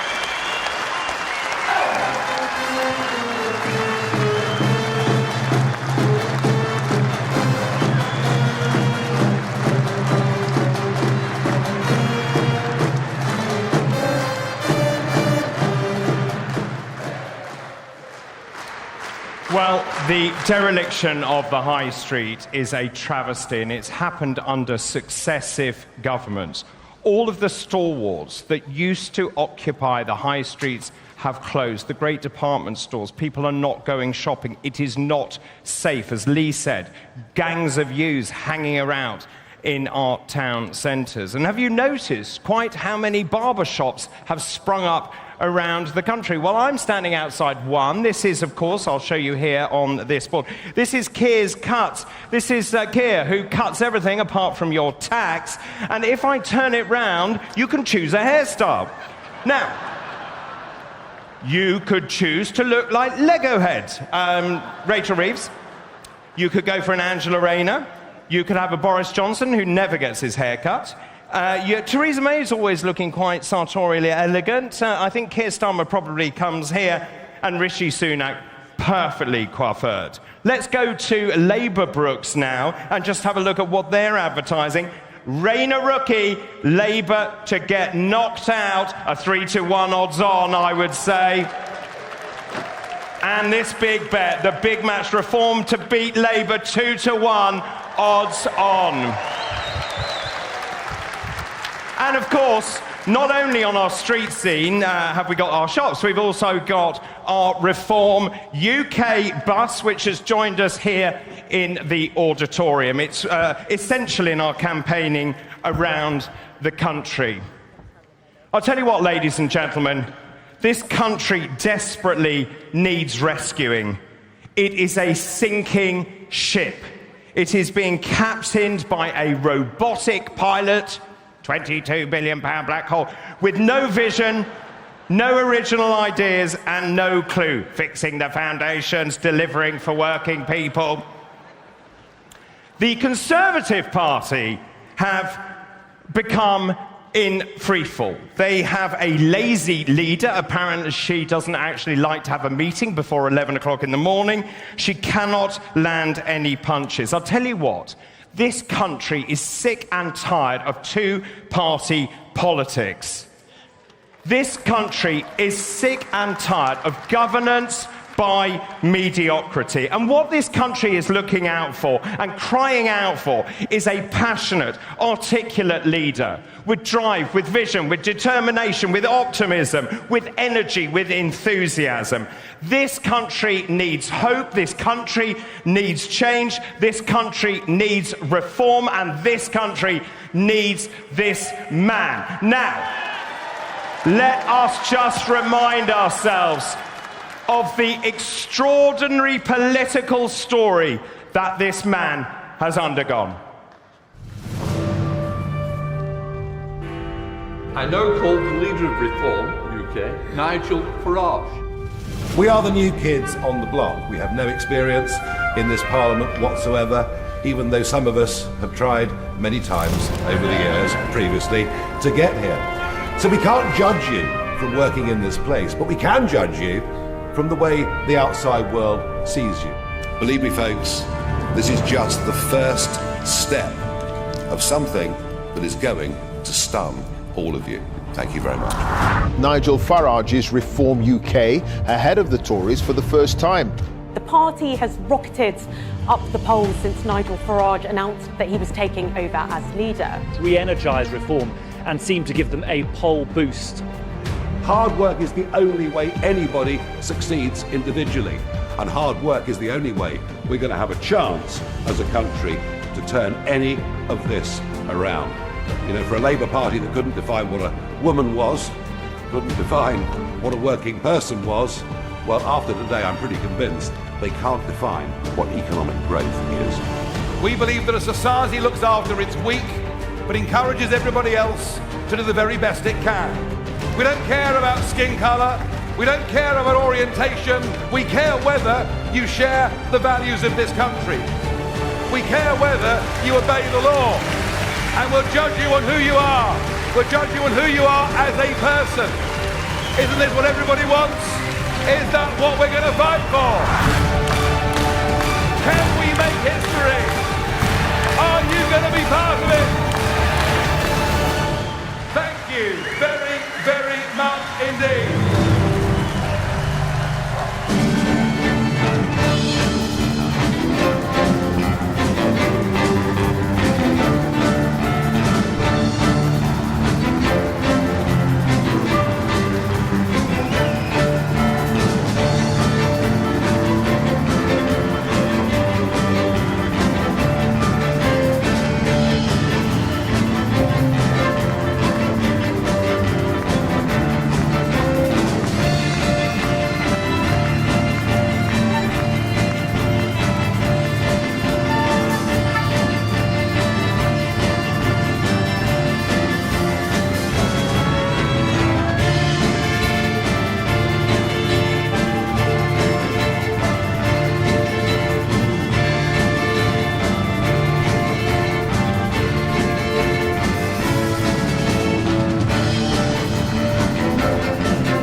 Oh, come on, you'll embarrass me. I'm shy, you know that.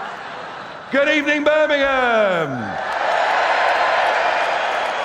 You might have noticed I just arrived on a JCB. Now, JCB, as we know, make the most amazing machines. They're great in agriculture, they're great in building, they're great clearing landscapes. They are probably the most incredible private company in this country, if not one of the most incredible companies in the world. And we say a huge thank you to Lord Bamford tonight for lending us a JCB. Now, what is it? It's a Pothole Pro. Yeah, and we're going to talk a lot about potholes. This machine can mend potholes at half the cost that currently is being charged by other commercial operators. And aren't potholes just the perfect symbol of broken Britain? So I thought coming in on a JCB with a machine that actually works and that county councils should use if they weren't tied in to 5- and 10-year contracts with inferior providers. But we'll fix that, won't we, when we control those county councils. So yeah, let's fix broken Britain, and let's start by making sure that reform local governments mend the potholes. Now look, this must be the most ambitious launch of any local election campaign in history, nay, probably the most ambitious launch of any even general election campaign in history. And hasn't it been incredible? Incredible. Dr. David Bull leaves me in awe. His timing, his humour, his use of these incredible props around the stage. David, you have been absolutely brilliant. Brilliant. I've never said that to him before, and I probably won't say it again, but he's been brilliant. So let's have a little think about what we've done over the last year, about where we've got to. On March 28th, 2024, Reform UK had 25,000 paid-up members. Tonight, we have gone through 220,000 paid-up members. We are now, without doubt, double the size of the Conservative Party and catching the Labour Party up first. And by the end of this year, I want us in membership terms and much else to be the biggest party in this country. That's clear. And this time last year, we didn't have any formal branches. We have managed, since August, when we really kicked off, we've now managed to set up 400 branches around the United Kingdom, all over. And you see, this is very important, because I said on the evening of the 4th of July, general election leading into the 5th at Clacton, where I got elected, having tried just once or twice before. I said I would professionalise the party. And I tell you what, we are vetting our local council candidates to a level that no party has ever done before. We are led in the office by a young staff, all in their middle, late 20s, who are so dedicated and so professional that even when they got the call from me on the 23rd of December to say, sorry, boys and girls, but I'd like you to work on Christmas Day, they all did without hesitation. That is professionalism, that is dedication, that is what we're doing. And we brought some new great people on board. We have a new treasurer who has promised to raise us astonishing sums of money. Stand up, Nick Candy, wherever you are.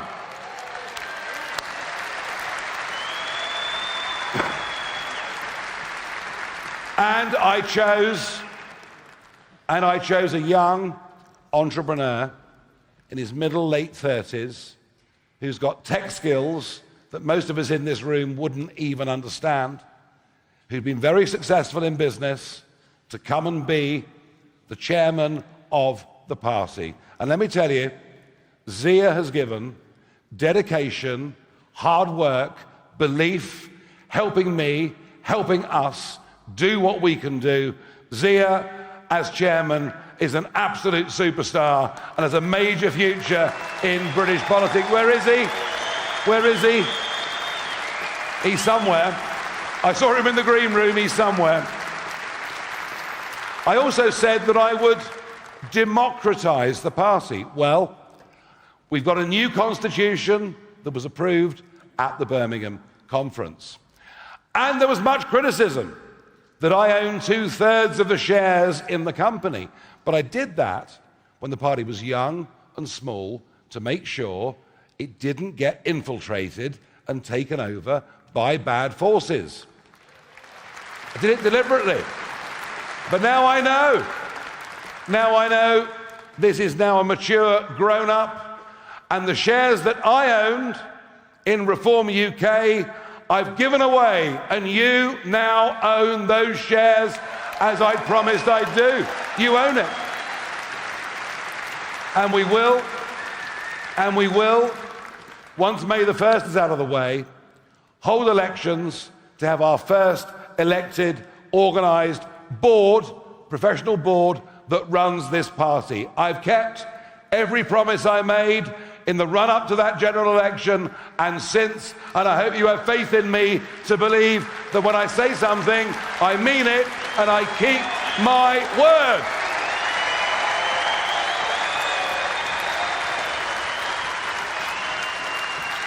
And we know why we're here. We know the values that bind us. And the remarkable thing about Reform is we cross every single segment of the British population. We've got older voters, we've got middle-aged voters, we've got young professionals, but increasingly we're seeing younger voters coming towards us. It could be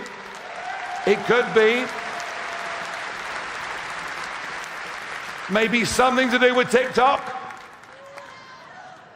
When I'm met by protesters and I go, boring, boring, boring, and the kids love it. And that's the great thing about a party that believes in meritocracy. We are not in the least bit interested how old you are. We couldn't give a damn what religion you are. We couldn't give a damn what your skin tone or colour is. We don't care about any of these things.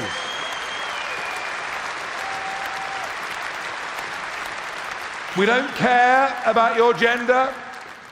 We don't care about your sexual preference. In fact, we'd rather not know, to be frank with you. We want to live in a country that treats everybody exactly the same, provided they in return respect us, our values, our laws, and our way of life.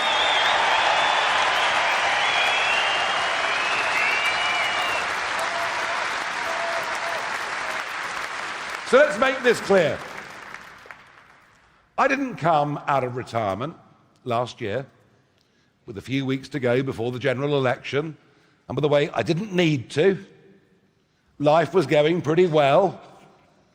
Good job at GB News, who I think are a great broadcaster.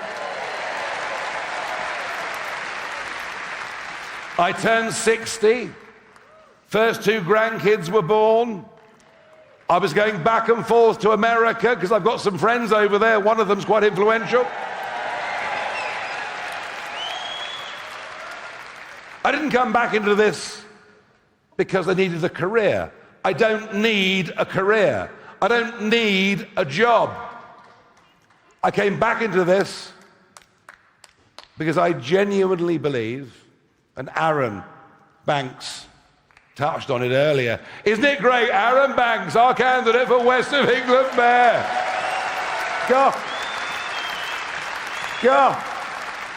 The Guardian will be choking on their bran flakes tomorrow morning. I can't wait.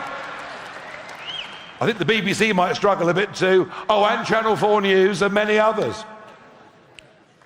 No, I came back into this, as Aaron touched on, because I genuinely believe that if we don't arrest the level of economic and societal decline that we are rapidly going into, that within a few years, this country won't even resemble anything that we've grown up with, that we love, and we're happy to share with others.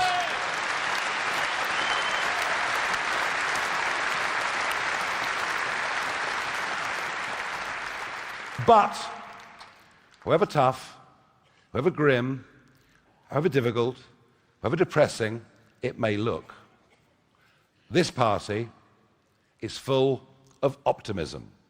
This party is full of hope.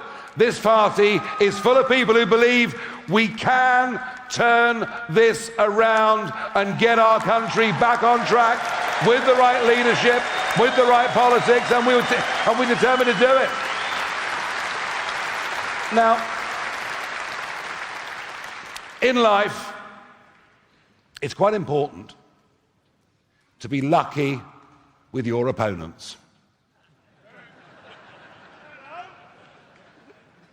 Napoleon once said, "Don't give me good generals, give me lucky generals." Well, right at the minute, I feel like a lucky general. Because we have a Conservative Party. Well, we used to have a Conservative Party who for 14 years gave us the highest tax burden that had been seen since the war, did not, despite the promise in 2019 of giving us the Brexit that we voted for, never actually believed in it, and whilst we left, they didn't give us what we really wanted.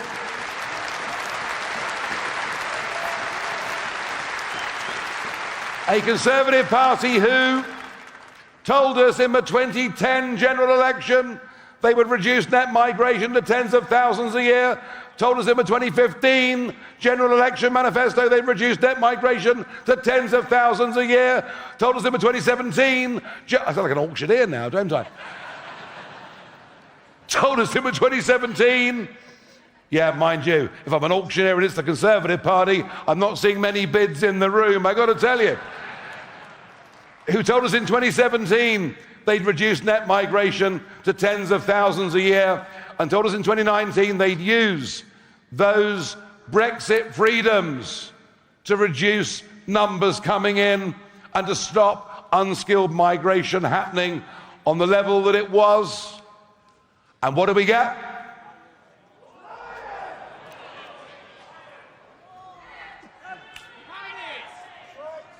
Keep it clean, come on.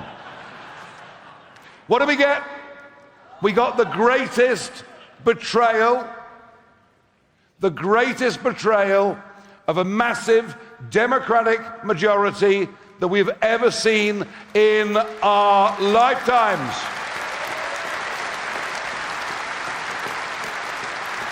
Net migration in 2023 alone is what net migration, not gross, net migration is 1 million people after all of those promises. And I believe the Conservative Party should never, ever be forgiven for that level of betrayal.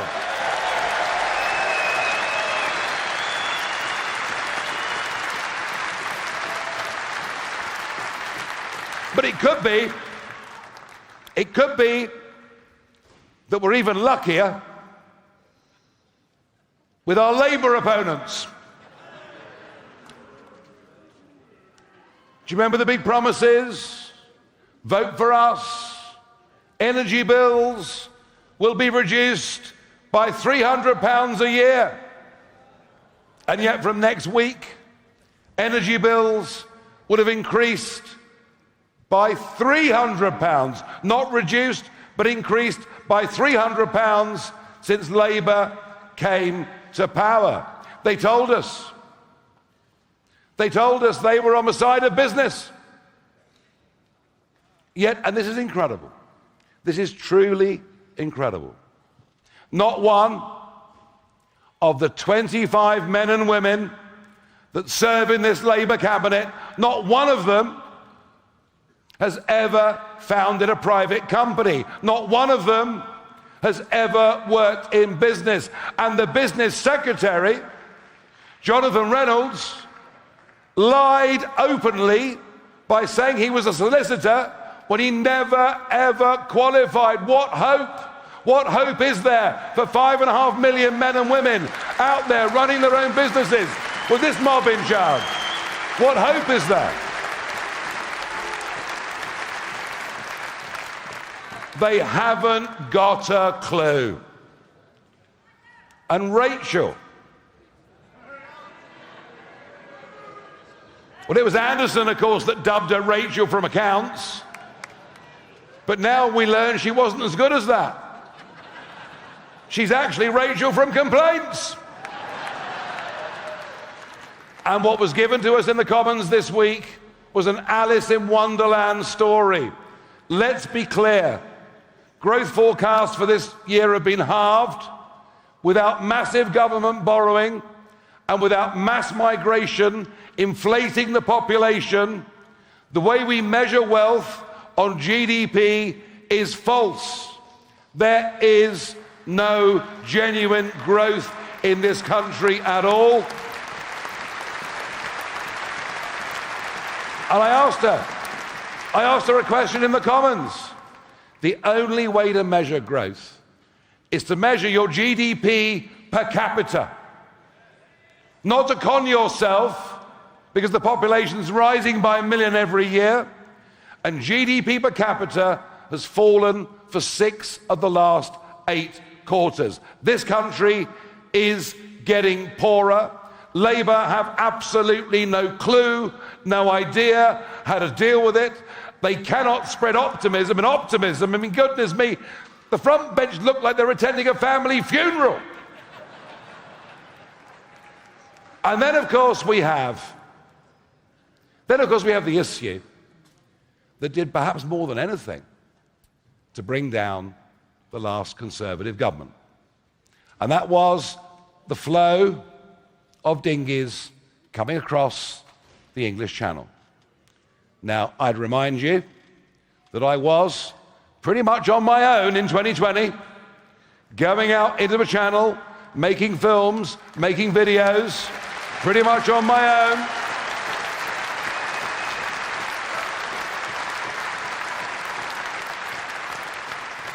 The Sunday Times said, what a sad, lonely, desperate figure I cut. Well, they probably had a point, but I was the one warning people what would happen. I was alone, telling people, unless you arrest this and deal with this, it will lead to an invasion of our country. I was condemned for the use of that word, but now, nearly 150,000 young men later, I have been proved right. And there was nothing the Conservatives could do.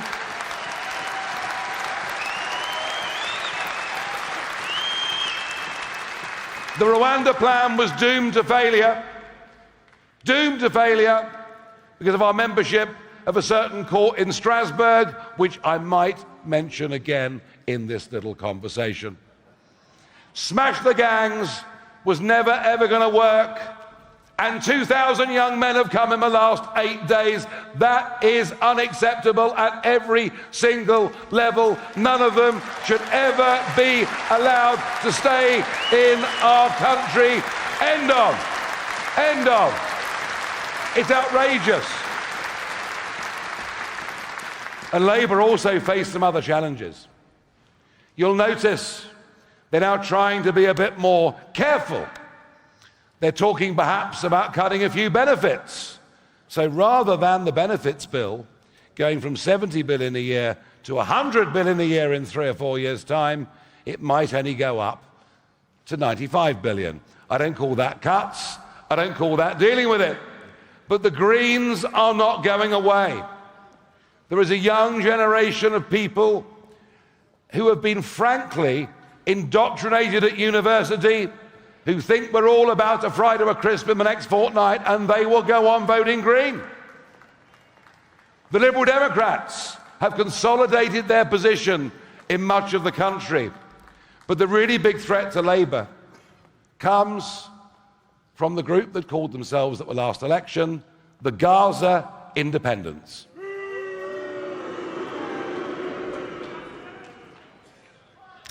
When I warned over a year ago, when I said that I believed that sectarian politics would come to England, literally nobody believed me.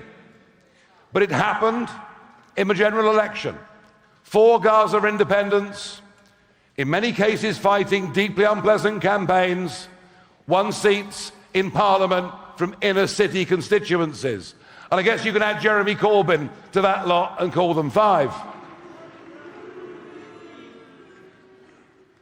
Last night, in Redbridge, in East London, in the constituency of Wes Streeting, the Labour vote in a council by-election fell by over 40%. You might... No, wait for it. Where did it go? It went to a Gaza independent.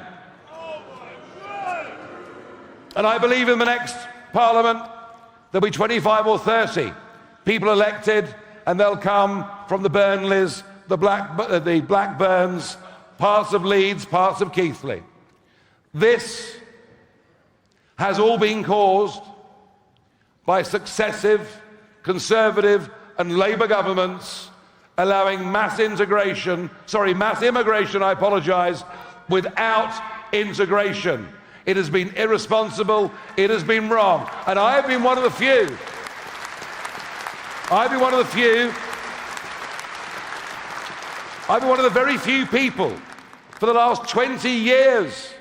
I've warned about this. I've been called all the names under the sun. We have, as I said earlier, no difficulty or problem with those from different countries or cultures or religions, provided if they live here, they live by our rules and our way.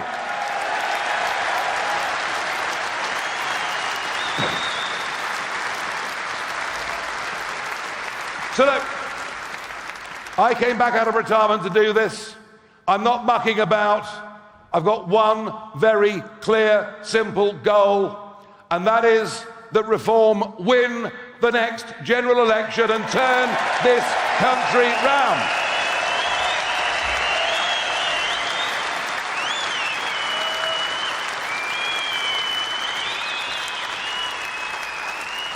And a Reform government will leave the European Court of Human Rights.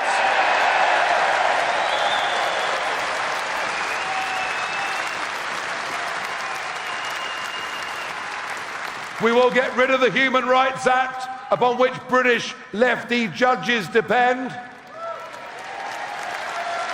We will, to be clear, and by the way, if you read different on X over the last few weeks, sponsored by Indian bots, I suggest you ignore it.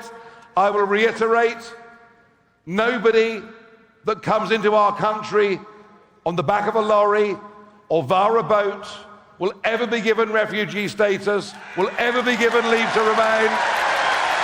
Nobody. Nobody.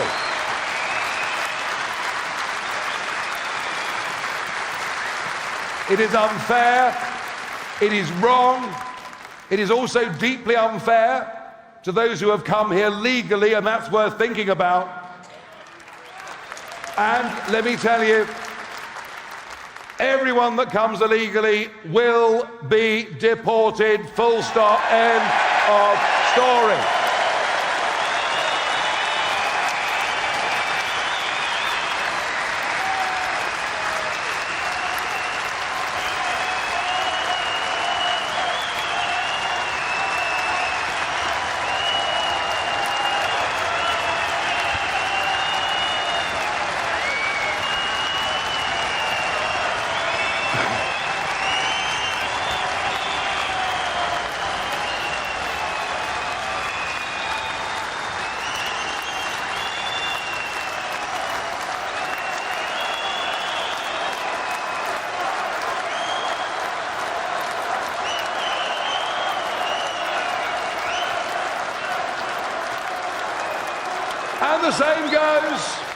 And the same goes for foreign criminals. I am sick to death of Article 8 of the Human Rights Act being allowed for people to stay here who've committed heinous crimes because they have a right to a family life. They've no right to a family life in our country. If they've come here illegally or they committed crime, they have no right at all. None. Zero.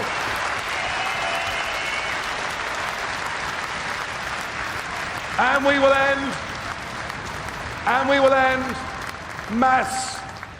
mass unskilled migration. The 10 million increase in the population over the last 20 years has made our roads impossible. Many who wanted to come tonight didn't make it because the roads were so full. It's made our kids' opportunity of getting housing impossible. And you want to know why you can't get a GP appointment? Because the population has increased by 10 million people. We will end mass unskilled migration into our country, stabilise the population, and we will do that. We will do that.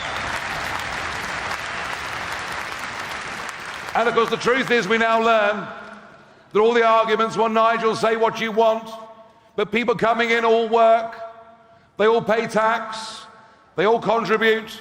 Well, try this for size. Of the last 3 million that were allowed in by the Conservatives, legally allowed in by the Conservatives under Boris and others, of the last 3 million that came in from outside Europe into Britain, only 22% are working, and we are paying for the rest. And we've had enough of it. It's making us poorer. It is unfair, and it will end. It will end. And we will cut taxes. We will cut taxes, especially nobody that earns less than £20,000 a year should pay any income tax whatsoever. Nobody. We are on the side of the worker. We're on the side of working people. We want to incentivize those on benefits to get off benefits and go back to work and not have this nonsense of if you work for more than 16 hours, you lose your benefits. No, £20,000 is the right place to start paying tax, not before. Let's make work pay. Let's be on the side of working people. Let's do it. And we will recognize that there are millions of people of above pensionable age in our country, many of whom have worked for this country, served this country in the armed forces or elsewhere, who, because they've got a small private pension pot, despite the fact it raises very little for the Treasury, have cruelly had their winter fuel allowance taken away. A reform government will give them back their winter fuel allowance.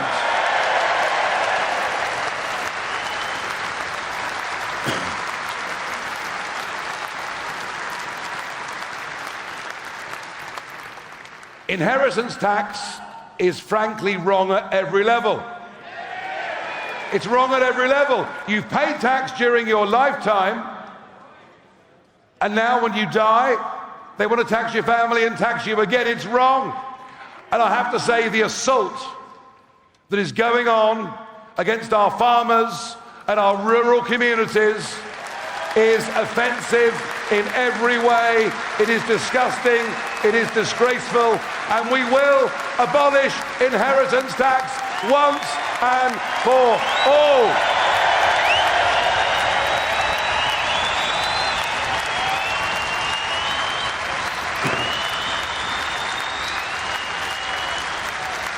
And one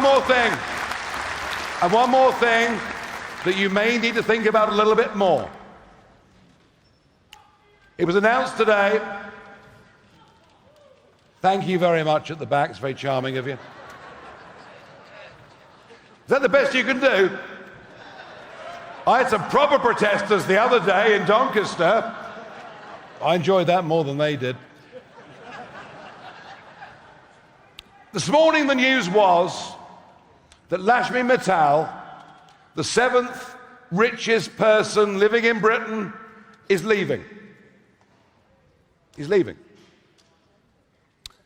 Jeremy Hunt, as Chancellor, Rishi Sunak before him, decided that what we had to do was to make sure that the highest earners, although who had so-called non-dom deals, would be taxed in a different way. Now, actually, you ask a focus group, should people who earn millions of pounds a year pay more tax?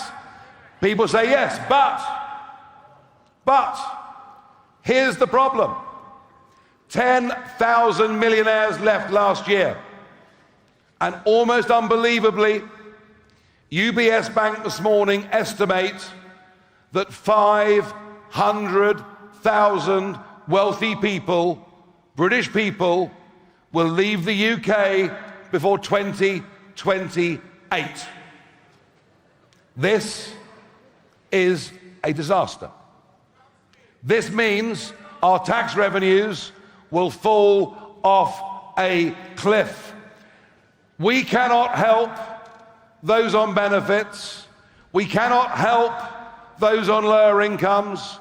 We cannot help those that need to access public services if we get rid of those that pay the most tax because they leave and go to Monaco, Dubai, America, or wherever else it is.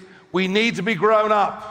We need to encourage people who've got money to come and live here and pay tax and subsidize our public services. Let's think about this. Let's use our brains. Of course, the media will say, how will you pay for this? Well, I tell you what, we need some pretty big cuts in the administrative state in this country, which has grown out of all proportion. Another 100,000 civil servants in the last few years, and they work from home 2 or 3 days a week. Well, I tell you what, with us, there'll be no more work from home. No more come to the office or you're fired. You're gone. And we want to stand up for those 5.5 million men and women running their own small businesses. We want to teach kids in school that hard work is necessary and important. And frankly, folks, what we need in this country to pay for the cuts that people deserve and need, we need a British form of Doge, as Elon Musk has got in America. Let's have a British Doge. Let's do it. And we will scrap the net zero lunacy that is destroying manufacturing jobs in our country. It's madness. British Steel today, as Richard Tice and I predicted, this country will no longer produce primary steel. We'll be the only major economy in the world not to produce primary steel. We don't produce the gas we need. We don't produce the oil we need. We, in Reform, will produce our own energy, manufacture our own steel, give consumers cheaper prices. We will re-industrialize Britain, get people back into good working jobs. And we will. So last week, lad gets in touch with me last week, he was 17. He said, look, I'm standing to be head boy in the school. Would you give me a video endorsement? I thought, I love the cheek of the guy. It's pretty cool, isn't it, really? In fact, I often get asked for this sort of thing, and there was a girl a few years ago that asked me for a similar message, and she now works for us in Parliament. So I give a big endorsement to this guy. Turns out that the academy school that he's at, a few days later, the teacher in charge of the school elections for head boy disqualified him as a candidate.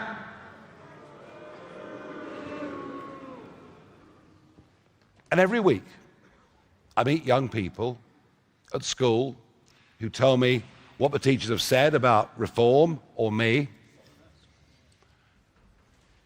And then I heard 2 weeks ago something that confirmed all my worst fears. The National Education Union, the biggest teaching union in Britain, led by a Marxist who says that Britain is an inherently racist and bad country. And they want teachers to indoctrinate our kids about how awful we are. They want our kids to be ashamed of everything that was done by our grandparents, our great-grandparents, and those that went before in 2 world wars and much else. And we, unlike the Conservative government or the Labour government, we have the conviction, the love of country, the courage to stand up and say, we are proud of our country. We are proud of its history. We will stand up and defend that to anybody. And we will. We will.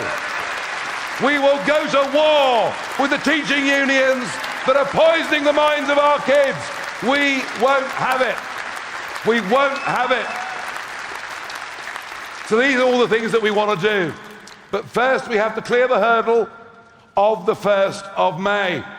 Now look, I'm furious that 5.5 million people have had their vote denied as a result of collusion between the Labour and Conservative parties. Particularly unhappy in Essex, where we have 2 MPs and we would have won the council. But there's no point moaning, because in life you have to deal with the hand of cards that you have been dealt. Last year, Reform contested 12% of the seats that were up in that set of council elections last year. This year, we will fight every single council seat all over England that is up. We will fight the 6 mayoral contests, and you've seen the candidates on stage. And Parliament has its first by-election. The Runcorn and Helsby by-election will be held on the 1st of May, after, as David Bull said earlier, the Member of Parliament for that constituency decided the best way to engage a constituent at 2 a.m. was to punch him once when he stood up and 5 times on the ground. Well, we've chosen a lawmaker, not a lawbreaker, and Sarah Pochin, magistrate, successful businesswoman, successful local politician, I'm proud that she is our candidate in that by-election. Very proud. And it's Labour's 16th safest seat in the country. A journo said to me at the launch on Monday, well, this must be a must-win by-election for Reform. I said, no.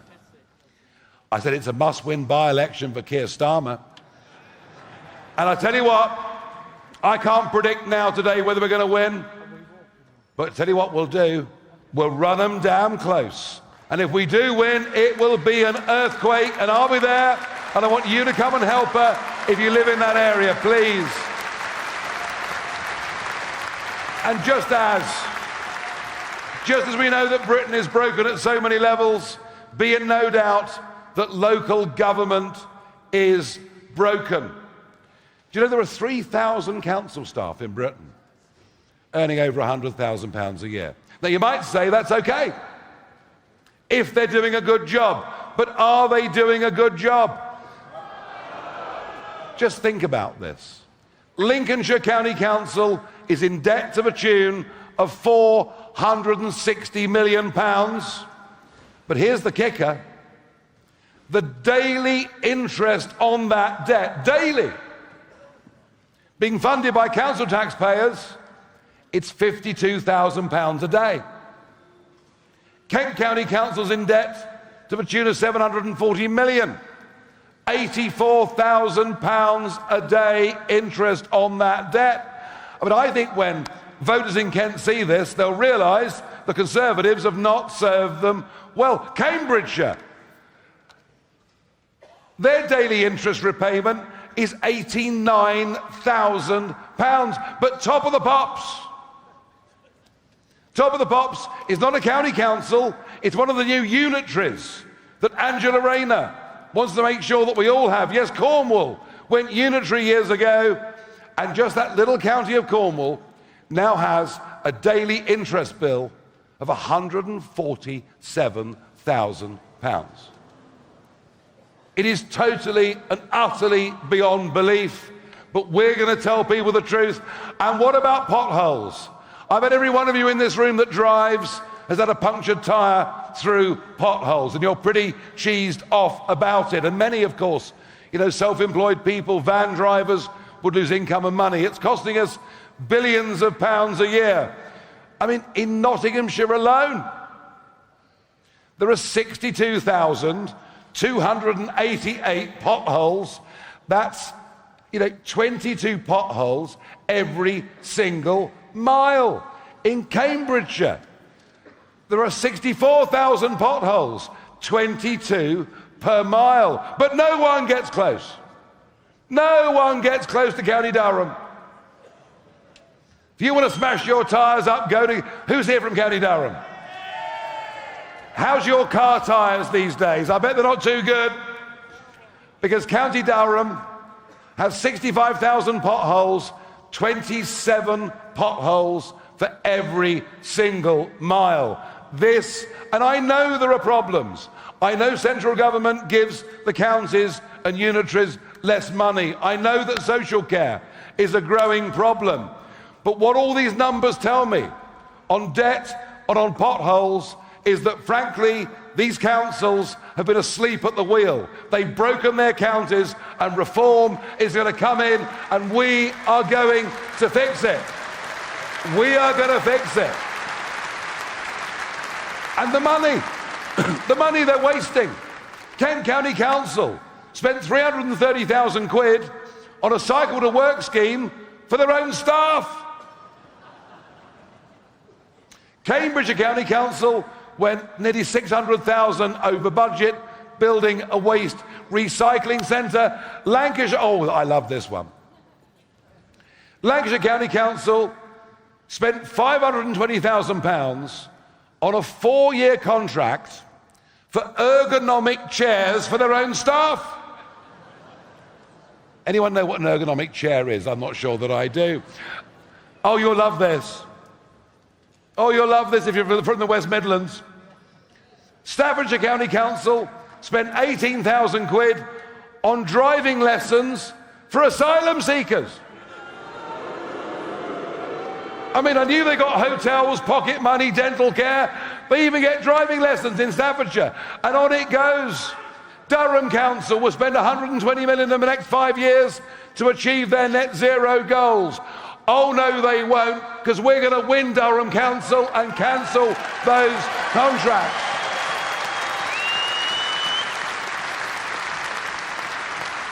And you realise the impact of what's happening when you see that Doncaster has had to spend 300 grand on translation and interpretation in the space of just 3 years. You think that's bad? Nottinghamshire County Council has spent £550,000 on translation in just 3 years. Lee, your county, almost unbelievable. And of course the green stuff just takes them all over, doesn't it? The city of Doncaster, where Red Ed is one of the local MPs, aren't they lucky? They spent 20 million quid on bicycle lanes with no increase in cycling capacity whatsoever. Devon County Council spent £250,000 on equality and diversity campaigns in the last 2 years? Well, I guess on Dartmoor, equality and diversity is really rather important. Shropshire spent £1,000 a day on a pothole consultant, yet has some of the worst pothole numbers in the country. Well, just come and see us and we can give you an answer. Because that's what we're trying to do. And the list goes on and on and on. We are fighting that election on May the 1st. I have been dedicated to it since the 5th of July. This is our first big hurdle. And we have to clear that hurdle. And clear that hurdle well. Just as we have to clear hurdles in the Welsh and Scottish Parliament elections next year and parliamentary by-elections that come. Nobody is pretending that any of this is easy. It isn't.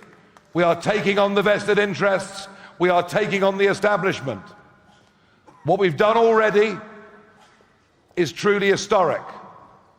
But I believe our potential as the voice of the silent, ignored, put upon, and frequently insulted silent majority of this country. I believe that we are their voice, and I believe that we can make history in a way that perhaps has never, ever been seen before. When we win these county councils, we'll send in the auditors, we'll get rid of the fraudulent contracts, we'll cut spending, we'll do our utmost to fulfill all of our promises. And if we do those things, it will take us on. It will take us on to a general election which will come in 28 or 29, where we genuinely will try to make a piece of political history the likes of which has never been seen before. There are some who think that maybe I'm ridiculously ambitious, but I believe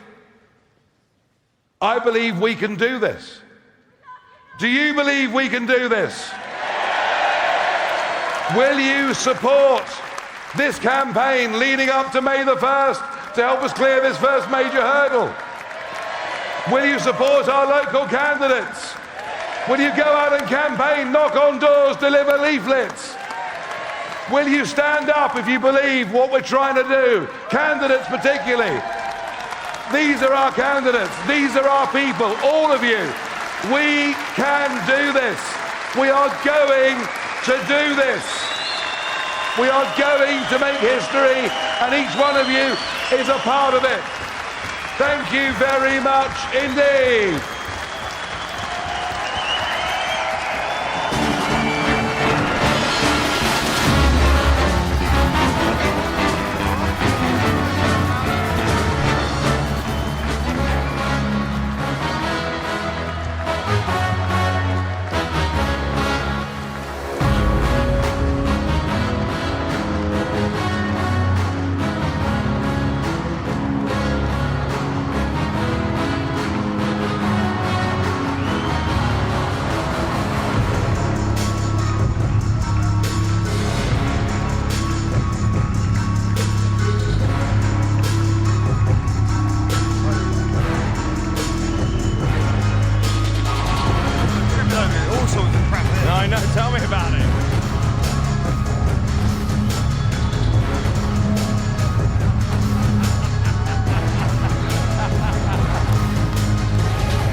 indeed.